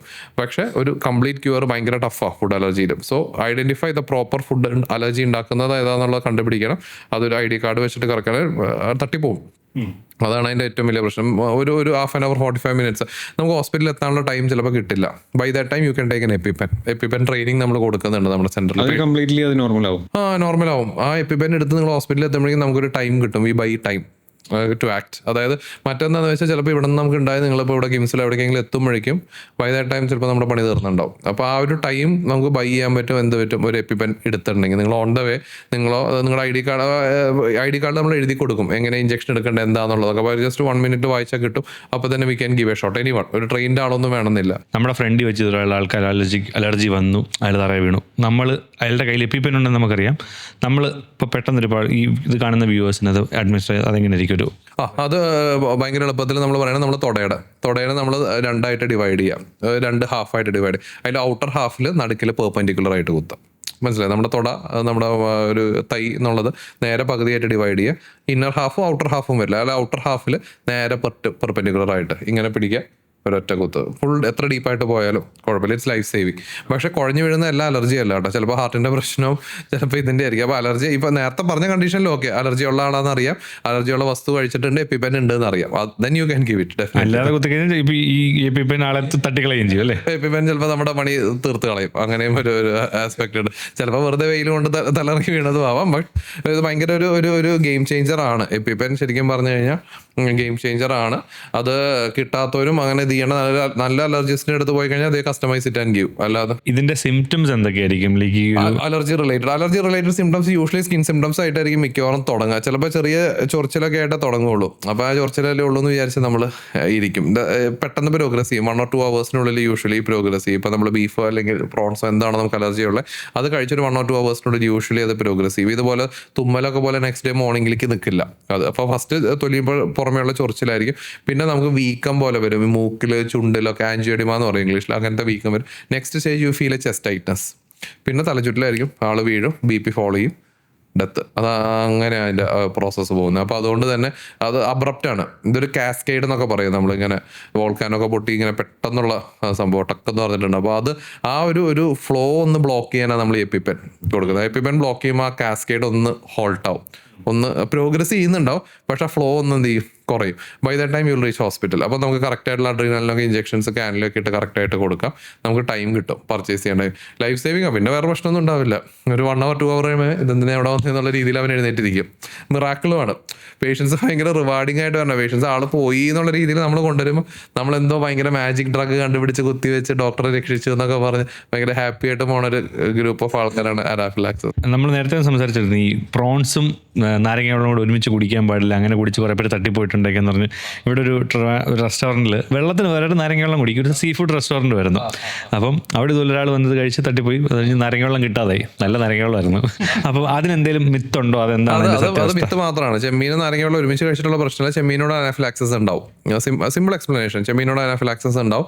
അല്ലാതെ നാരങ്ങ വെള്ളം കഴിച്ചാലും കഴിച്ചില്ലെങ്കിൽ, അല്ലെങ്കിൽ അവിടെ പറഞ്ഞാൽ എല്ലാവരും തട്ടിപ്പോണ്ടേ. എനിക്കവിടെ 1000 പേര് കഴിച്ചിട്ട് ഒരാളാണ് തട്ടിപ്പോയിട്ടില്ല, 100,000 പേര് കഴിച്ചിട്ട് ഒരാളായിരിക്കും തട്ടിപ്പോയിട്ട്. ദാറ്റ് ഇസ് ബിക്കോസ് അതാ മറ്റേ ചെമ്മീനോടുള്ള അലർജി കാരണമാണ്. അതിന് യാതൊരു മീൻസ് മെഡിക്കൽ കണക്ഷനും ഇല്ല. ചെമ്മീനിന്റെ നാരങ്ങകളൊക്കെ കെമിക്കലി അല്ലെങ്കിൽ മെഡിക്കലി ഒന്നും എക്സ്പ്ലെയിനബിൾ അല്ല. ഓൺലി തിങ് അവരത് അനാഫിലാക്സിസ് വന്നിരിക്കുന്നതാണ്. എപ്പിമെൻ ചിലപ്പോൾ യൂസ് ചെയ്യുന്നത് ലൈഫ് സേവിങ് ആയി. ഇങ്ങനത്തെ ഈ ചെമ്മീൻ കഴിച്ചില്ലെങ്കിൽ ഇങ്ങനത്തെ സാധനങ്ങൾ കഴിച്ച് കുഴഞ്ഞു വീണ് മരിക്കുക എന്ന് പറഞ്ഞാൽ ആ ഒരു എപ്പിപ്പെൻ ഉണ്ടെന്നുണ്ടെങ്കിൽ ശരിക്കും ഒരു സുഖമായിട്ട് അങ്ങ് ജീവിക്കാൻ പറ്റും. ഒരു 50-60 ഒരു വേറൊരു കുഴപ്പമില്ലാത്ത ആളല്ലേ. പിന്നെ ചില സാധനങ്ങൾ നമുക്ക് അറിയില്ല. ഇപ്പോൾ ഈ പീനട്ട്സ് അല്ലെങ്കിൽ വാൾനട്ട് ഇതൊക്കെ ഏതിലാണ് ആഡ് ചെയ്തിട്ടുള്ളതെന്ന് പറയാൻ പറ്റില്ല. യൂഷ്വലി പാർട്ടി അല്ലെങ്കിൽ എന്തെങ്കിലും ഒരു സ്കൂളിൽ നിന്നൊക്കെ ഒരു മിഠായി കൊടുത്താൽ ചിലപ്പോൾ അതിനുള്ളിൽ ചിലപ്പോൾ ചെറിയ പീനട്ടിൻ്റെ അംശമായിരിക്കും. നമുക്ക് അറിയുണ്ടാവില്ല പീനട്ട് കഴിച്ചു. ഇവർ ചോദിക്കുമ്പോൾ ഹിസ്റ്ററി ഒന്നും പറയില്ല, പീനട്ടൊന്നും കഴിച്ചിട്ടില്ല ഒരു പക്ഷേ മിഠായിൽ ചിലപ്പോൾ പീനട്ടിൻ്റെ പേസ്റ്റോ എന്തെങ്കിലും ഉണ്ടായിരുന്നിട്ടുണ്ടാവും. പറഞ്ഞാൽ മനസ്സിലായി. അപ്പോൾ അങ്ങനത്തെ any doubtful cases we give. ഇങ്ങനത്തെ അലർജിയോ ഹിസ്റ്ററി ഉള്ളവർക്ക് നമുക്ക് അഡ്രീനൽ ഇഞ്ചക്ഷൻ കൊടുക്കാം, അല്ലെങ്കിൽ ഇത് കൊടുക്കാം. അത് ഇമ്മ്യൂണോതെറാപ്പി പോലെ തന്നെ എല്ലാവരും അറിഞ്ഞിരിക്കേണ്ടതാണ് എപ്പിപ്പെൻ കയ്യിൽ വെക്കാൻ. അവർ വിചാരിക്കും ഞങ്ങൾ കഴിക്കാതിരുന്നാൽ പോലെ എന്തിനാ എപ്പിപ്പെൻ കയ്യിൽ വെക്കണേന്ന്. അങ്ങനെ പറയാൻ പറ്റില്ല. ചിലപ്പോൾ നമ്മൾ പട്ടിണി കിടന്നാൽ ഇറ്റ്സ് ഫൈൻ. എന്നാൽ പോലും തേനീച്ചയുടെ അലർജി ഉള്ള ആളാണെങ്കിൽ തേനീച്ച വന്ന് കുടിച്ചാൽ പട്ടിണി കിടന്നാലും ഇതാവും. അത് നമുക്കുണ്ടാവും. പക്ഷേ ഫുഡ് അലർജീസ് ആണെങ്കിൽ നമ്മൾ പട്ടിണി കിടന്നാൽ പ്രശ്നമൊന്നും വരില്ല. വളരെ റയർലി പറയാറുണ്ട് കേട്ടോ. ഭയങ്കര സിവിയർ അലർജിയൊക്കെ ഈ പാലുണ്ടല്ലോ, പാല് ചൂടാക്കുമ്പോൾ അതിൻ്റെ ഫ്യൂംസ് സ്കിന്നിൽ തട്ടിക്കഴിഞ്ഞാൽ അലർജി വരും. അതൊക്കെ ഭയങ്കര സിവിയർ ഫോം ഓഫ് ചിലർക്ക് അങ്ങനെ മാനിഫെസ്റ്റേഷൻ. പാൽ അലർജി എന്ന് പറഞ്ഞു. ഈ ലാക്ടോസ് ഇൻടോളറൻസ് എന്ന് പറയുന്നത് അത് അലർജിയാണോ അതൊരു ഈ ടോളറൻസിന്റെ ലെവൽ? രണ്ട് സാധനങ്ങളാണ്. രണ്ടും പാലിന്റെ അലർജി എന്ന് പറയുന്നത് പാലിന്റെ പ്രോട്ടീൻസിനോട് നമ്മുടെ ശരീരം റിയാക്ട് ചെയ്യുന്നതാണ്. പാലിലുള്ള വേറെ കാർബോഹൈഡ്രേറ്റ് ആണ് ലാക്ടോസ്. അത് പ്രോപ്പർലി ശരീരം ഡീൽ ചെയ്യാതിരിക്കുമ്പോഴാണ് ലാക്ടോസ് ഇൻടോളറൻസ് വരുന്നത്. അതായത് നമ്മൾ ഈ ഇതെന്ന് പറയുന്നത് നമ്മുടെ ഏതൊരു ഫുഡ് എടുത്താലും അതിൽ കാർബോഹൈഡ്രേറ്റ് കണ്ടന്റ് ഉണ്ടാവും, പ്രോട്ടീൻ ഉണ്ടാവും, ഫാറ്റ് ഉണ്ടാവും. ഇപ്പം എല്ലാവരും പ്രോട്ടീൻ ഓറിയൻറ്റഡ് ഡയറ്റ് ആയിരിക്കും. ഇപ്പോൾ യങ് ജനറേഷനൊക്കെ പ്രോട്ടീൻ റിച്ച് ആയിട്ടുള്ള ഫുഡ് കഴിക്കണം അങ്ങനെയുള്ള പറയും. അപ്പോൾ ഈ പ്രോട്ടീൻസ് ആണ് ബേസിക്കലി അലർജി ഉണ്ടാക്കുന്നത്. അപ്പോൾ ഈ ലാക്ടോസ് ഇൻടോളറൻസ് വേറൊരു കണ്ടന്റ്, പാലിൽ തന്നെയുള്ള ലാക്ടോസ് എന്ന് പറഞ്ഞിട്ടുള്ള ഒരു കണ്ടന്റ് ആണ് യൂഷ്വലി ഉണ്ടാക്കുന്നത്. ലാക്ടോസ് ഇൻടോളറൻസ് യൂഷ്വലി നമുക്ക് GI സിംറ്റംസ് എന്ന് പറയും. അതായത് ഉദര സംബന്ധമായിട്ടുള്ള ലക്ഷണങ്ങൾ ഉണ്ടാക്കുള്ളൂ. വയറുവേദന, വയറിളക്കം, മലബന്ധം, വയറ്റിൽ നിന്ന് പോകുന്നില്ല, ബ്ലഡ് കാണുക, ഇങ്ങനത്തെ സാധനങ്ങളാണ് എന്തുണ്ടാക്കുള്ളൂ, ലാക്ടോസ് ഇൻടോളറൻസ്. പക്ഷേ കൗസ് മിൽക്ക് പ്രോട്ടീൻ അലർജി, അതായത് മിൽക്ക് അലർജി ബേസിക്കലി തുമ്മൽ, ജലദോഷം, ആസ്മ, ശ്വാസം മുട്ട്, സ്കിൻ സിംറ്റംസ്, GI സിംറ്റംസ്, വയറിൻ്റെ പ്രശ്നം, ഇതെല്ലാം ഉണ്ടാക്കും. അപ്പോൾ അലർജി ഉണ്ടാക്കുമ്പോൾ അതാണ് നമുക്ക് എളുപ്പത്തിൽ തിരിച്ചറിയാൻ പറ്റുക. ലാക്ടോസ് ഇൻടോളറൻസ് വയറ് സംബന്ധം അല്ലെങ്കിൽ ഉദര സംബന്ധമായിട്ടുള്ള സിംറ്റംസ് ഉണ്ടാക്കുകയുള്ളൂ.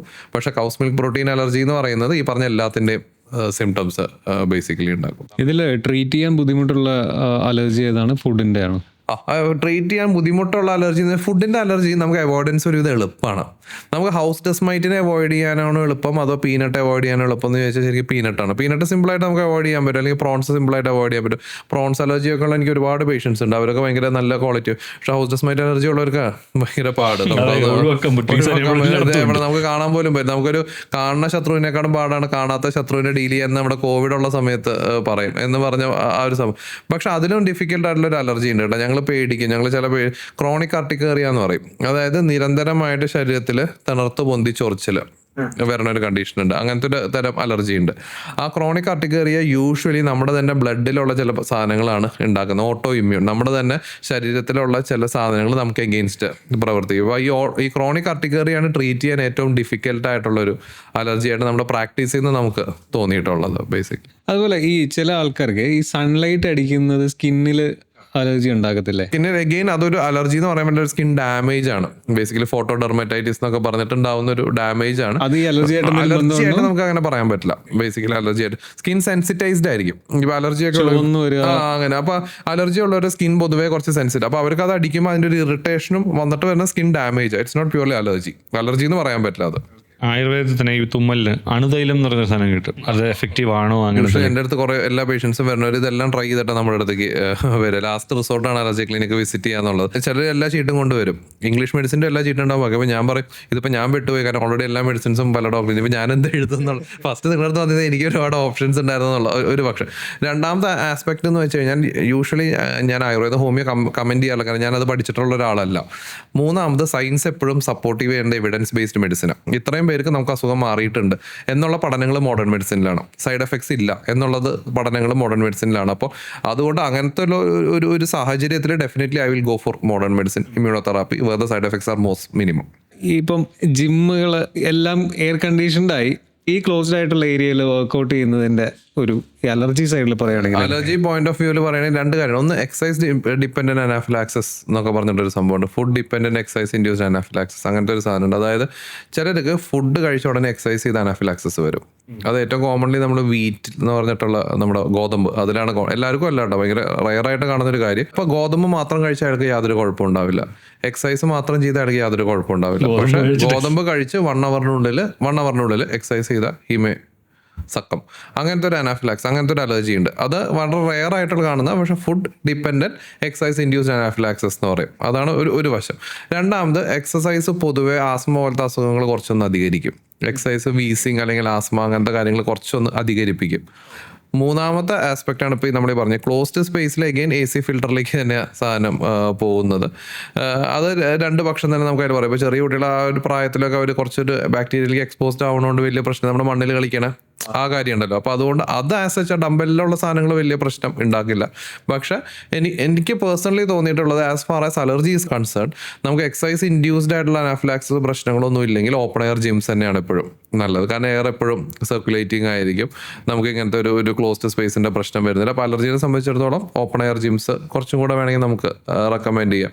രണ്ടിനും പ്ലസ് മൈനസ് കാര്യങ്ങളുണ്ട്. ഈ ആസ്മയുടെ കാര്യം പറഞ്ഞപ്പോഴാണ്, ഈ ആസ്മ ഉള്ളവർക്ക് ഇപ്പം സ്വിമ്മിങ് അല്ലെങ്കിൽ കാർഡിയോ എക്സസൈസ് ഹെൽപ്പ് ചെയ്യുന്നതാണോ അതോ അത് നമുക്ക് കുറച്ച് ബുദ്ധിമുട്ടുണ്ടാക്കും എന്നുള്ളത്? അവർക്ക് ഏറ്റവും ഹെൽപ്പ് ചെയ്യുക ബ്രീത്തിങ് എക്സസൈസ്, യോഗ.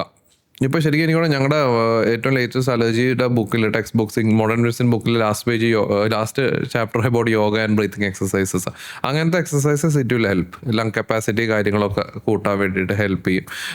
ഭയങ്കര എക്യൂട്ട് എക്സാസർവേഷൻ, അതായത് ആസ്മ പല രീതിയിൽ നിൽക്കുക. ചില ആസ്മയുടെ ഇൻ ബിറ്റ്വീൻസ് അവർ ഒരു കുഴപ്പമുണ്ടാവില്ല. ചിലപ്പോൾ ഞാനിപ്പോൾ ഒരു ആസ്മ രോഗിയായിരിക്കും, ഞാൻ കംപ്ലീറ്റ്ലി നോർമലായിട്ട് സംസാരിക്കും. ഞാനൊരു 1 month കഴിയുമ്പോൾ എനിക്ക് പെട്ടെന്ന് ഒരു എക്സാസർവേഷൻ, ചിലപ്പോൾ ആ പോളണോ ഹൗസ് ഡസ്മൈറ്റോ അടിക്കുമ്പോഴായിരിക്കും ഭയങ്കര ഒരു എക്സാസർവേഷൻ എനിക്ക് വരാം.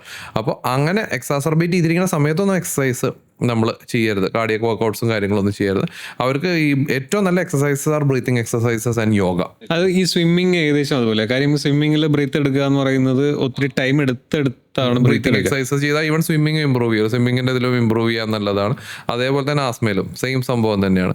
സ്വിമ്മിങ് ആസ്മയുള്ളവർക്ക് സ്വിമ്മ് ചെയ്യണോണ്ട് കുഴപ്പമില്ല, പക്ഷെ ആസ്മ അധികരിച്ചിരിക്കുന്ന സമയം, നമ്മൾ ആസ്മ എക്സസർബേഷൻ എന്ന് പറയും, ആ സമയത്ത് സ്വിമ്മ് ചെയ്യരുത്. നേരത്തെ പറഞ്ഞു ഈ അലർജീസ് ഹെറിഡിറ്ററി ആയിട്ട് വരുന്നൊരു സംഭവം ആവാൻ ഒരു 80% ചാൻസ് ഉള്ളത്. പക്ഷേ ലൈക്ക് കുട്ടിക്കാലത്ത് നിങ്ങൾക്ക് ആസ്മ ഒരു അലർജിയുടെ ഒരു സിംറ്റംസും കാണുന്നില്ല, പക്ഷേ നിങ്ങളൊരു 20 വയസ്സ് കഴിഞ്ഞ് 25 വയസ്സൊക്കെ ആകുമ്പോൾ is that a possibility to commonly genetic ആണ്. 5 years 6 yearsലൊക്കെ ചെറിയ ചെറിയ സിംറ്റംസ്, അൺനോട്ടീസ്ഡ് സിംറ്റംസ് എന്നൊക്കെ പറയും, നമ്മൾ ശ്രദ്ധിക്കില്ല. ചെറിയ സ്കിൻ സിംറ്റംസ് ആയിരിക്കും, ചെറിയ തുമ്മലൊക്കെ ഇടയ്ക്ക് അങ്ങനെ ആയിരിക്കും ചിലപ്പോൾ സ്റ്റാർട്ട് ചെയ്യുന്നത്. പക്ഷെ അതല്ലാതെ തന്നെ ഫ്രഷ്ലി സ്റ്റാർട്ട് ചെയ്യാം. നമ്മൾ കണ്ടിന്യൂസ്ലി ഹൗസ് ഡസ്റ്റ് മൈറ്റ്സിനോട് എക്സ്പോസ്ഡ് ആയിട്ട് ചിലപ്പോൾ 30 വയസ്സിൽ നമുക്ക് ആസ്മയായിട്ട് സ്റ്റാർട്ട് ചെയ്യാം. ഞാൻ പറഞ്ഞില്ല, എനിക്ക് പോസ്റ്റ് MBBS എനിക്ക് സിംറ്റംസ് കണ്ടു തുടങ്ങിയത്. ആ സമയത്ത് എനിക്ക് നേസൽ സ്പ്രേ റെക്കമെൻഡ് ചെയ്തിരുന്നത്. മേ ബി എനിക്ക് ചെറുപ്പത്തിൽ അൺനോട്ടീസ്ഡ് ചെറിയ ചെറിയ സിംറ്റംസ് ഉണ്ടാവും, വരാം. നമുക്ക് കണ്ടിന്യൂസ്ലി ഇങ്ങനെ എക്സ്പോഷർ വന്നുകൊണ്ടിരിക്കുമ്പോഴേ പ്രശ്നം വരുന്നത്. ഫസ്റ്റ് ഓഫ് ഓൾ നമുക്ക് എന്തിനോട് അലർജി നമ്മൾ കണ്ടുപിടിക്കുന്നില്ലല്ലോ. നമ്മൾ മരുന്ന് ഇങ്ങനെ ലിവോസിട്രസിനും സ്പ്രേസും യൂസ് ചെയ്തുകൊണ്ടിരിക്കുകയാണ്. അപ്പോൾ നമുക്ക് അലർജി എന്താണെന്ന് കണ്ടുപിടിക്കപ്പെടാണ്ടിരിക്കുന്നിടത്തോളം കാലം നമ്മൾ അതിനോട് ഇങ്ങനെ എക്സ്പോസ് അപ്പോഴാണ് നമ്മുടെ ലങ് ഡാമേജ് വരാം. നമ്മൾ ഈവൺ ഇമ്മ്യൂണോതെറാപ്പി എടുക്കാതെ പോലും സ്കിൻ പ്രിക് ടെസ്റ്റ് ചെയ്തിട്ട് എന്തിനോട് അലർജി എന്ന് കണ്ടുപിടിച്ചിട്ട് ആ എക്സ്പോഷർ കുറച്ചാൽ തന്നെ നമ്മുടെ സിംറ്റംസ് മീൻസ് അലർജിയുടെ പ്രോഗ്രസ് നമുക്ക് കുറയ്ക്കാൻ പറ്റും. നമുക്ക് ഒരു മിത്താണ് ഈ കേട്ടിട്ടുള്ളത്, ലൈക്ക് ബാക്ടീരിയ കൊല്ലാൻ ഫുഡ് കുക്ക് ചെയ്ത് കഴിച്ചു കഴിഞ്ഞാൽ ബാക്ടീരിയ ചത്തും പിന്നെ പ്രശ്നമൊന്നുമില്ല. അപ്പോൾ അതുപോലെ നമ്മൾ ഈ ഫുഡ് കുക്ക് ചെയ്ത് കഴിഞ്ഞ് കഴിഞ്ഞാൽ ഈ അലർജിയുടെ സാധനങ്ങൾ ഇപ്പോൾ പ്രോൺസ് ഒക്കെ നല്ലപോലെ കുക്ക് ചെയ്ത് കഴിഞ്ഞാൽ അലർജി വരാതിരിക്കാനുള്ള സാധ്യത കുറയും. Very good question. അത് നമുക്ക് 2 രീതിയിലുണ്ട്. നമുക്ക് ഉണ്ടാവുന്ന അലർജിയുടെ തോത് അനുസരിച്ചിട്ടിരിക്കും. അതായത് ഇപ്പോൾ ഏറ്റവും ലേറ്റസ്റ്റ് ആയിട്ട് വന്ന ഒരു ഡയഗ്നോസ്റ്റിക്, ഇത് കോമ്പോണന്റ് റിസോൾവ് ഡയഗ്നോസ്റ്റിക്സ് എന്ന് പറയുന്നത്, നമ്മൾ CRD. ഈ ഒരു സംഭവത്തിൽ എന്താ ബേസിക്കലി ഉണ്ടാവണമെന്ന് വെച്ചാൽ നമുക്ക് ഫുഡ് ഏത് ഫോമിൽ കഴിക്കാൻ പറ്റുമെന്ന് പറയാൻ പറ്റും. ചില അലർജൻസ് നമ്മൾ കുക്ക് ചെയ്യുമ്പോൾ നശിക്കും, ചില അലർജൻസ് നശിക്കില്ല. അതായത് ഹീറ്റ് ലെബൈൽ പ്രോട്ടീൻസ് ഉണ്ട്, ഹീറ്റ് സ്റ്റേബിൾ പ്രോട്ടീൻസ് ഉണ്ട്. ഹീറ്റ് ലെബൈൽ പ്രോട്ടീൻസ് നമ്മളൊരു പെർട്ടിക്കുലർ ടെമ്പറേച്ചറിൻ്റെ മേലേക്ക് പോയി കഴിഞ്ഞ് കഴിഞ്ഞാൽ അതങ്ങ് നശിച്ചു പോകും. പക്ഷേ ഹീറ്റ് സ്റ്റേബിൾ പ്രോട്ടീൻസിനോടാണ് നിങ്ങൾക്ക് അലർജി എന്നുണ്ടെങ്കിൽ നിങ്ങൾ ഏത് ഫോമിൽ അവനെ കഴിച്ചു കഴിഞ്ഞാലും പണി കിട്ടും. ചിലർക്ക് മിൽക്ക് ബിസ്ക്കറ്റ്സ് ആയിട്ട് കഴിച്ചാൽ കുഴപ്പമുണ്ടാവില്ല, ബേക്ക്ഡ് മിൽക്ക് കുഴപ്പമില്ല. ചിലർക്ക് മിൽക്ക് നമ്മൾ പാൽപ്പൊടി പോലത്തെ കണ്ടൻസ്ഡ് ആയിട്ടുള്ള അതിൽ കുഴപ്പമുണ്ടാവില്ല. അപ്പോൾ ഓരോ ഫോം ഉണ്ട്. ഇതറിയാൻ നമുക്ക് പക്ഷേ അത് കുറച്ച് കോസ്റ്റ്ലി ടെസ്റ്റാണ് ഈ കമ്പോണന്റ് റിസോർട്ട് ഡയഗ്നോസ്റ്റിക്. ഇപ്പോൾ ഒരാൾക്ക് പീനട്ടിനോട് അലർജി ഉണ്ട്, പക്ഷേ ചിലപ്പോൾ അയാൾ പീനട്ട് അവോയ്ഡ് ചെയ്യേണ്ടി വരില്ല. കാരണം പീനട്ടിൻ്റെ ചില ഇതായിട്ട് അത്ര ഇമ്പോർട്ടൻ്റ് അല്ലാത്ത സാധനങ്ങളോടായിരിക്കും അലർജി, അല്ലെങ്കിൽ ഹീറ്റ് ലെബൈലായിട്ടുള്ള സാധനങ്ങളോട്. അപ്പോൾ അവർക്ക് വേണമെങ്കിൽ കുക്ക് ചെയ്തിട്ട് അല്ലെങ്കിൽ ഫ്രൈ ചെയ്തിട്ടൊക്കെ പീനട്ട്സ് കഴിക്കാൻ പറ്റും. അപ്പോൾ അങ്ങനത്തെ ഓപ്ഷൻസ് ഉണ്ട്. But consult an allergist, do a proper testing, and then any element of doubt ഫുഡിൽ ഉണ്ടെന്നുണ്ടെങ്കിൽ വിത്ത്ഹോൾഡ് ചെയ്യാം till you see a consultant and get an advice. കാരണം അതൊരു ലൈഫ് സേവിങ് ഡിസിഷൻ ആയിരിക്കും. വേറൊരു മിത്ത്, ലൈക്ക് നമ്മളിപ്പോൾ ഒരു പീനട്ട് അല്ലെങ്കിൽ ഒരു ടൈപ്പ് ഓഫ് ഫുഡ് നമുക്ക് അലർജി ആണെങ്കിൽ അതുമായിട്ട് ബന്ധപ്പെട്ട സകല സാധനങ്ങളും നമ്മൾ ഒഴിവാക്കണോ? ഫിഷിലൊക്കെ ചിലപ്പോൾ അങ്ങനെ യൂഷ്വലി കാണാറുണ്ട്. പക്ഷെ നമ്മൾ കോമൺലി വരുന്ന ഫിഷസൊക്കെ നമ്മൾ സ്കിൻ പ്രിക് ടെസ്റ്റ് ചെയ്യും. ഇപ്പോൾ നമ്മുടെ അയല അല്ലെങ്കിൽ നമ്മൾ മത്തി, പ്രോൺസ്, അങ്ങനത്തെ ട്യൂണ, ഇങ്ങനത്തെ സാധനങ്ങളൊക്കെ നമ്മൾ സ്കിൻ പ്രിക് ടെസ്റ്റ് ചെയ്ത് കൊടുക്കാറുണ്ട്. പക്ഷേ യൂഷ്വലി അങ്ങനെ ഭയങ്കര വിഗറസ് ക്രോസ് റിയാക്ടിവിറ്റി കാണാറില്ല. അതായത് ഇപ്പോൾ പ്രോൺസ് അലർജി ഉള്ള ആൾക്ക് ബാക്കിയുള്ള ഫിഷുകൾ കഴിക്കാം. ഷെൽ ഫിഷസ് വേണമെങ്കിൽ അവോയ്ഡ് ചെയ്യുന്നത് ബെറ്റർ ആയിരിക്കും, ഓൺ ദ സേഫർ സൈഡ് ആവാൻ വേണ്ടി. അതായത് ഞണ്ട്, കല്ലുമക്ക, അങ്ങനത്തെ സാധനങ്ങൾ. അല്ലാതെ ബാക്കി ഫിഷസ് കഴിക്കാൻ കുഴപ്പമുണ്ടാവില്ല. സിംറ്റംസ് ഉണ്ടെങ്കിൽ get done A skin prick test എപ്പോഴും. പിന്നെ വേറൊരു ലൈക്ക് നമ്മളിപ്പോൾ ഒരു അറ്റ്മോസ്ഫിയറിൽ നമ്മൾ സ്റ്റേബിളായിട്ട് നിന്ന് പോവാണ്. ഇപ്പോൾ വേറൊരു കൺട്രിയിലോട്ട് മൂവ് ചെയ്യുക അല്ലെങ്കിൽ വേറൊരു ലൊക്കേഷനിലോട്ട് നമ്മൾ ടൂർ പോയിട്ട് വരുമ്പോൾ വീൽ ഗെറ്റ് അലർജിക് റിയാക്ഷൻ, അതിൻ്റെ സാധ്യത എന്താണ്? അതായത് നമ്മൾ ചിലപ്പോൾ വേറെ ലൊക്കേഷനിലേക്ക് പോകുമ്പോൾ അലർജി സിംറ്റംസ് കംപ്ലീറ്റ്ലി അങ്ങ് ഡിസപ്പിയർ ചെയ്യും. അത് നമ്മുടെ സറൗണ്ടിങ്സും നമ്മുടെ കാര്യങ്ങളും മാറുന്നതുകൊണ്ടായിരിക്കും. ഇപ്പോൾ എനിക്ക് last week I had a patient, ഭയങ്കര സിവിയർ ആസ്മ. അവൻ 1 മാസം നാട്ടിലും 1 മാസം ഗൾഫിലും അങ്ങനെ അവൻ വർക്ക് ചെയ്യണം. അവനോട് അതായത് ഒരു കമ്പനിയിൽ നഴ്സിംഗ് സ്റ്റാഫായിട്ട് വർക്ക് ചെയ്യുക. അപ്പോൾ അവർക്ക് 1 month വർക്ക് ചെയ്യണം, 1 month ലീവ്. അപ്പോൾ അവന് ഈ 1 month നാട്ടിൽ നിൽക്കാൻ പറ്റില്ല, അത്രയും സിംറ്റംസാണ്. At the same time 1 month അവിടെ പോകുമ്പോൾ കുഴപ്പമില്ല. അത് അവന് 1-2 പൂമ്പൊടി, 2 പോളൻസ്, അവൻ്റെ മുറ്റത്തുള്ള 2 പോളൻസ് ആയിരുന്നു പ്രശ്നം. അപ്പോൾ അങ്ങനത്തെ സാഹചര്യങ്ങൾ മാറുമ്പോൾ ചിലപ്പോൾ ഇതുകൾ വരാം. ചിലർ നാടേ വിടേണ്ടി വരും, വേറെ ഓപ്ഷൻ ഉണ്ടാവില്ല. ചിലർ വീട് മാറേണ്ടി വരും. കാരണം ആ സാഹചര്യങ്ങളിൽ നിന്ന് മാറുമ്പോൾ അലർജി പൂർണ്ണമായിട്ട് നമുക്ക് അവോയ്ഡ് ചെയ്യാൻ പറ്റും. സപ്ലിമെന്റ് പ്രോട്ടീൻ പൗഡർ യൂസ് ചെയ്യുമ്പോൾ ചില ആൾക്കാർക്ക് ഈ സ്കിന്നിൽ ചെറിയ കുരുക്കൾ പോലെയൊക്കെ ചിലർക്ക് വരാറുണ്ട്. അത് അലർജി ആയിട്ട് ബന്ധപ്പെട്ടിട്ടാണോ അതോ മറ്റെന്തെങ്കിലും? അലർജിയായിട്ട് ബന്ധപ്പെട്ടിട്ട് ആവാം, മൈനർ ഫോംസ് ഓഫ് അലർജി ആവാം. അത് ഓരോ പ്രോട്ടീനിലും ഓരോ വേ പ്രോട്ടീൻ, കസീൻ പ്രോട്ടീൻ, അങ്ങനെയൊക്കെ പറഞ്ഞ കുറേ കണ്ടൻസ് ഉണ്ട്. അപ്പോൾ അതിൻ്റെ ഉള്ളിലുള്ള കണ്ടൻസിനെ വെച്ചിട്ട് നമുക്കത് പറയാൻ പറ്റുള്ളൂ. പിന്നെ അതിൻ്റെ ഉള്ളിൽ കുറേ അഡിറ്റീവ്സ് ഉണ്ടാവും, പ്രിസർവേറ്റീവ്സ്, അഡിറ്റീവ്സ്, കാര്യങ്ങൾ, അതിൻ്റെ സ്റ്റെബിലിറ്റി ഒക്കെ മെയിൻറ്റെയിൻ ചെയ്യുക. ചിലപ്പോൾ അതിനോട് കാണുന്ന ചെറിയ ഇൻടോളറൻസസും ആവാം. അപ്പോൾ ചെറിയ റിയാക്ഷൻസ് യൂഷ്വലി ഇൻടോളറൻസസ് ആവാനാണ് സാധ്യത കൂടുതലും. ലൈഫ് ത്രെട്ടനിങ് ഇതിലേക്ക് പോകാൻ സാധ്യത കുറവാണ്. ലിവോസിട്രസിനും അല്ലെങ്കിൽ സിട്രസിനാണ് ഈ അലർജി കഴിക്കുന്നുള്ള ഏറ്റവും കൂടുതൽ കഴിക്കുന്ന ഒരു മെഡിസിൻ സപ്രസ് ചെയ്യാൻ വേണ്ടി. ഇപ്പോൾ ഞാൻ ഉൾപ്പെടെ എടുക്കുന്നതാണ്. അപ്പോൾ അതിൻ്റെ സൈഡ് എഫക്ട്സ് എന്തൊക്കെയാണ്? അത് കഴിക്കുന്ന എന്ത് ദോഷം വരും? Basically levocetirizine as such well tolerated drug ആണ്, വലിയ കുഴപ്പമില്ല. നമ്മൾ ഈവൺ 1 year old കിഡിലൊക്കെ കൊടുക്കാറുള്ളത് പ്രോപ്പർ ഡോസിൽ അതിൻ്റെ മെയിൻ സൈഡ് എഫക്ട് നമ്മൾ കണ്ടിട്ടുള്ളത് സെഡേഷൻ, ചെറുതായിട്ട് ഒരു സെഡേഷൻ ആണ് മെയിൻലി. ചിലർക്ക് സിട്രസിൻ ആണ് കൂടുതൽ സെഡേഷൻ ഉണ്ടാക്കുക, ലിവോസിട്രസിൻ കുറച്ചും കൂടെ സെഡേഷൻ കുറവാണ്. ഇതിൻ്റെ കൂടെ തന്നെ ഒരു കോമ്പിനേഷൻ ഇപ്പോൾ ഭയങ്കര ഇതായിട്ട് യൂസ് ചെയ്യുന്നത് മോണ്ടിലൂക്കാസ്റ്റ്, അങ്ങനെ ഒരു സാധനം ഉണ്ട്. അതായത് നിങ്ങൾ മിക്കവാറും കഴിക്കുന്ന ഈ സൈസാൽ അല്ലെങ്കിൽ ലിവോലൈറ്റം അങ്ങനത്തെയൊക്കെ പറയുന്ന ഒരു മോണ്ടിലൂക്കാസ്റ്റ് എന്ന് പറഞ്ഞിട്ടുള്ളൊരു മരുന്നുണ്ട്. ലിവോസിട്രസിൻ്റെ ഇപ്പോൾ ഒരു ഭാര്യയും ഭർത്താവും പോലെ ഭയങ്കര പാർട്ട്നേഴ്സിനെ പോലെ ഈ രണ്ട് മെഡിസിൻസ് നമ്മൾ പ്ലെയിൻ ലിവോസിട്രസം കഴിക്കുന്ന ഒരു കുറവാണ്. ഇതിൻ്റെ കൂടെ ഈ മോണ്ടിലൂക്കാസ്റ്റ് ഭയങ്കര മിസ്യൂസ് ചെയ്യപ്പെടുന്ന ഒരു ഡ്രഗാണ്. അതായത് അത് വർഷങ്ങളായിട്ട് എനിക്ക് ഒരു പേഷ്യൻ്റൊക്കെ 4 വർഷം 5 വർഷമൊക്കെ കണ്ടിന്യൂസ്ലി കഴിച്ചിട്ട് ഒരു പേഷ്യൻ്റ് വന്നിട്ടുണ്ടായിരുന്നു. ഈ മോണ്ടിലൂക്കാസ്റ്റ് ആണ് ഞാൻ നേരത്തെ പറഞ്ഞ ന്യൂറോ സൈക്കാട്രിക് സൈഡ് എഫക്ട്സ്, അതായത് സൂയിസൈഡൽ ടെൻഡൻസീസ്, ഡിപ്രഷൻ, മാനസികമായിട്ടുള്ള പ്രശ്നങ്ങൾ, ന്യൂറോളജിക്കൽ പ്രോബ്ലംസ്, ഹെഡ് ഏക്ക്, അങ്ങനത്തെ വെയിറ്റ് ഗെയിൻ, അങ്ങനത്തെ സൈഡ് എഫക്ട്സ് ഒക്കെ മോണ്ടിലൂക്കാസ്റ്റിനാണ് കൂടുതൽ. പ്ലെയിൻ ലിവോസിട്രസൻ ഒരു സിംഗിൾ മോളിക്യൂളായിട്ട് യൂസ് ചെയ്യുന്ന ലിവോസിട്രസൻ കുറച്ച് അധികം കാലം മേ ബി 1 or 2 months ഒന്നും കഴിക്കേണ്ടത് വലിയ പ്രശ്നങ്ങൾ യൂഷ്വലി ഉണ്ടാക്കില്ല. ഈവൻ മോണ്ടിലൂക്കാസ്റ്റ് ഒരു 2 to 3 weeks ഇറ്റ്സ് ഫൈൻ. പക്ഷെ ഒരു മെഡിസിനും ബ്ലൈൻഡ്ലി ഡോണ്ട് ടേക്ക് ഇറ്റ്. ഒരു മെഡിസിനും ലോങ് ടേം, സ്പ്രേസ് ആണെങ്കിലും ലോങ് ടേം ഉപയോഗിക്കേണ്ട, ഇൻഹേലേഴ്സ് ആണെങ്കിലും ലോങ് ടേം ഉപയോഗിക്കേണ്ട. നിങ്ങൾ കാരണം കണ്ടുപിടിക്കുക, ചികിത്സിക്കുക, വേരോടെ ഇറക്കുക. റാദർ ദാൻ നമ്മൾ ജസ്റ്റ് ആ ഒരു മുകളിലുള്ള സാധനം മാത്രം കട്ട് ചെയ്ത് മാറ്റാതെ നമ്മൾ സിംറ്റംസ് മാത്രം ട്രീറ്റ്. ഇതൊക്കെ സിംറ്റം ട്രീറ്റ്മെൻറ്റ്. പനി വരണ സമയത്ത് എപ്പോഴും കുട്ടികൾ പാരസെറ്റമോൾ ഇങ്ങനെ കൊടുത്തുകൊണ്ടിരിക്കും. അപ്പോൾ ഞാൻ പറയുന്നൊരു കാര്യം, നമ്മൾ പനീനെ അല്ല ചികിത്സിക്കണം, പനി ഉണ്ടാക്കണ കാരണത്തെ ചികിത്സിക്കേണ്ടത്. എന്ന് പറഞ്ഞ പോലെ അലർജിയുടെ സിംറ്റംസിനെ അല്ല ട്രീറ്റ് ചെയ്യേണ്ടത്, അലർജിയുടെ റൂട്ട് കോസിനെ ട്രീറ്റ് ചെയ്ത് അത് കട്ട് ചെയ്തിട്ട് മാറ്റാനാണ് നമ്മൾ ബേസിക്കലി നോക്കേണ്ടത്. ബേസിക്കലി അലർജി എന്ന് പറയുന്നത് നമുക്ക് ക്യൂർ ചെയ്യാൻ പറ്റുന്ന ഒരു സംഭവമാണ്. മോഡേൺ മെഡിസിൻ കണ്ടുപിടിച്ച പുതിയൊരു സംഭവം അല്ല. ഇമ്മ്യൂണോതെറാപ്പി എനിക്ക് തോന്നുന്നു ഡേറ്റ്സ് ബാക്ക് ഒരു സെഞ്ചുറി, ഒരു വർഷം മുന്നത്തെ. പക്ഷേ അത് റെവല്യൂഷണറൈസ്ഡ് ആയത് ഇപ്പോൾ ലാസ്റ്റ് 2 decades ഇപ്പോൾ ലാസ്റ്റ് 1 decade ആയിട്ട് left and right immunotherapy western കൺട്രീസിലൊക്കെ ഇപ്പോൾ ഏറ്റവും വലിയ ഡെവലപ്മെൻറ്റ് ടാബ്ലറ്റ്സ് ആയിട്ട് വരുന്നുണ്ട്. ഇമ്മ്യൂണോതെറാപ്പി ഹൗസ് ഡസ്മൈറ്റ് ടാബ്ലറ്റ്സ് ഒക്കെ ആയിട്ട് വരുന്നുണ്ട്. അതായത് അമേരിക്കയിലൊക്കെ നിങ്ങൾക്ക് ടാബ്ലറ്റ് ആയിട്ട് കിട്ടും, ഹൗസ് ഡസ്മൈറ്റ്സിൻ്റെ ടാബ്ലറ്റ്സ് ആയിട്ട് കിട്ടും.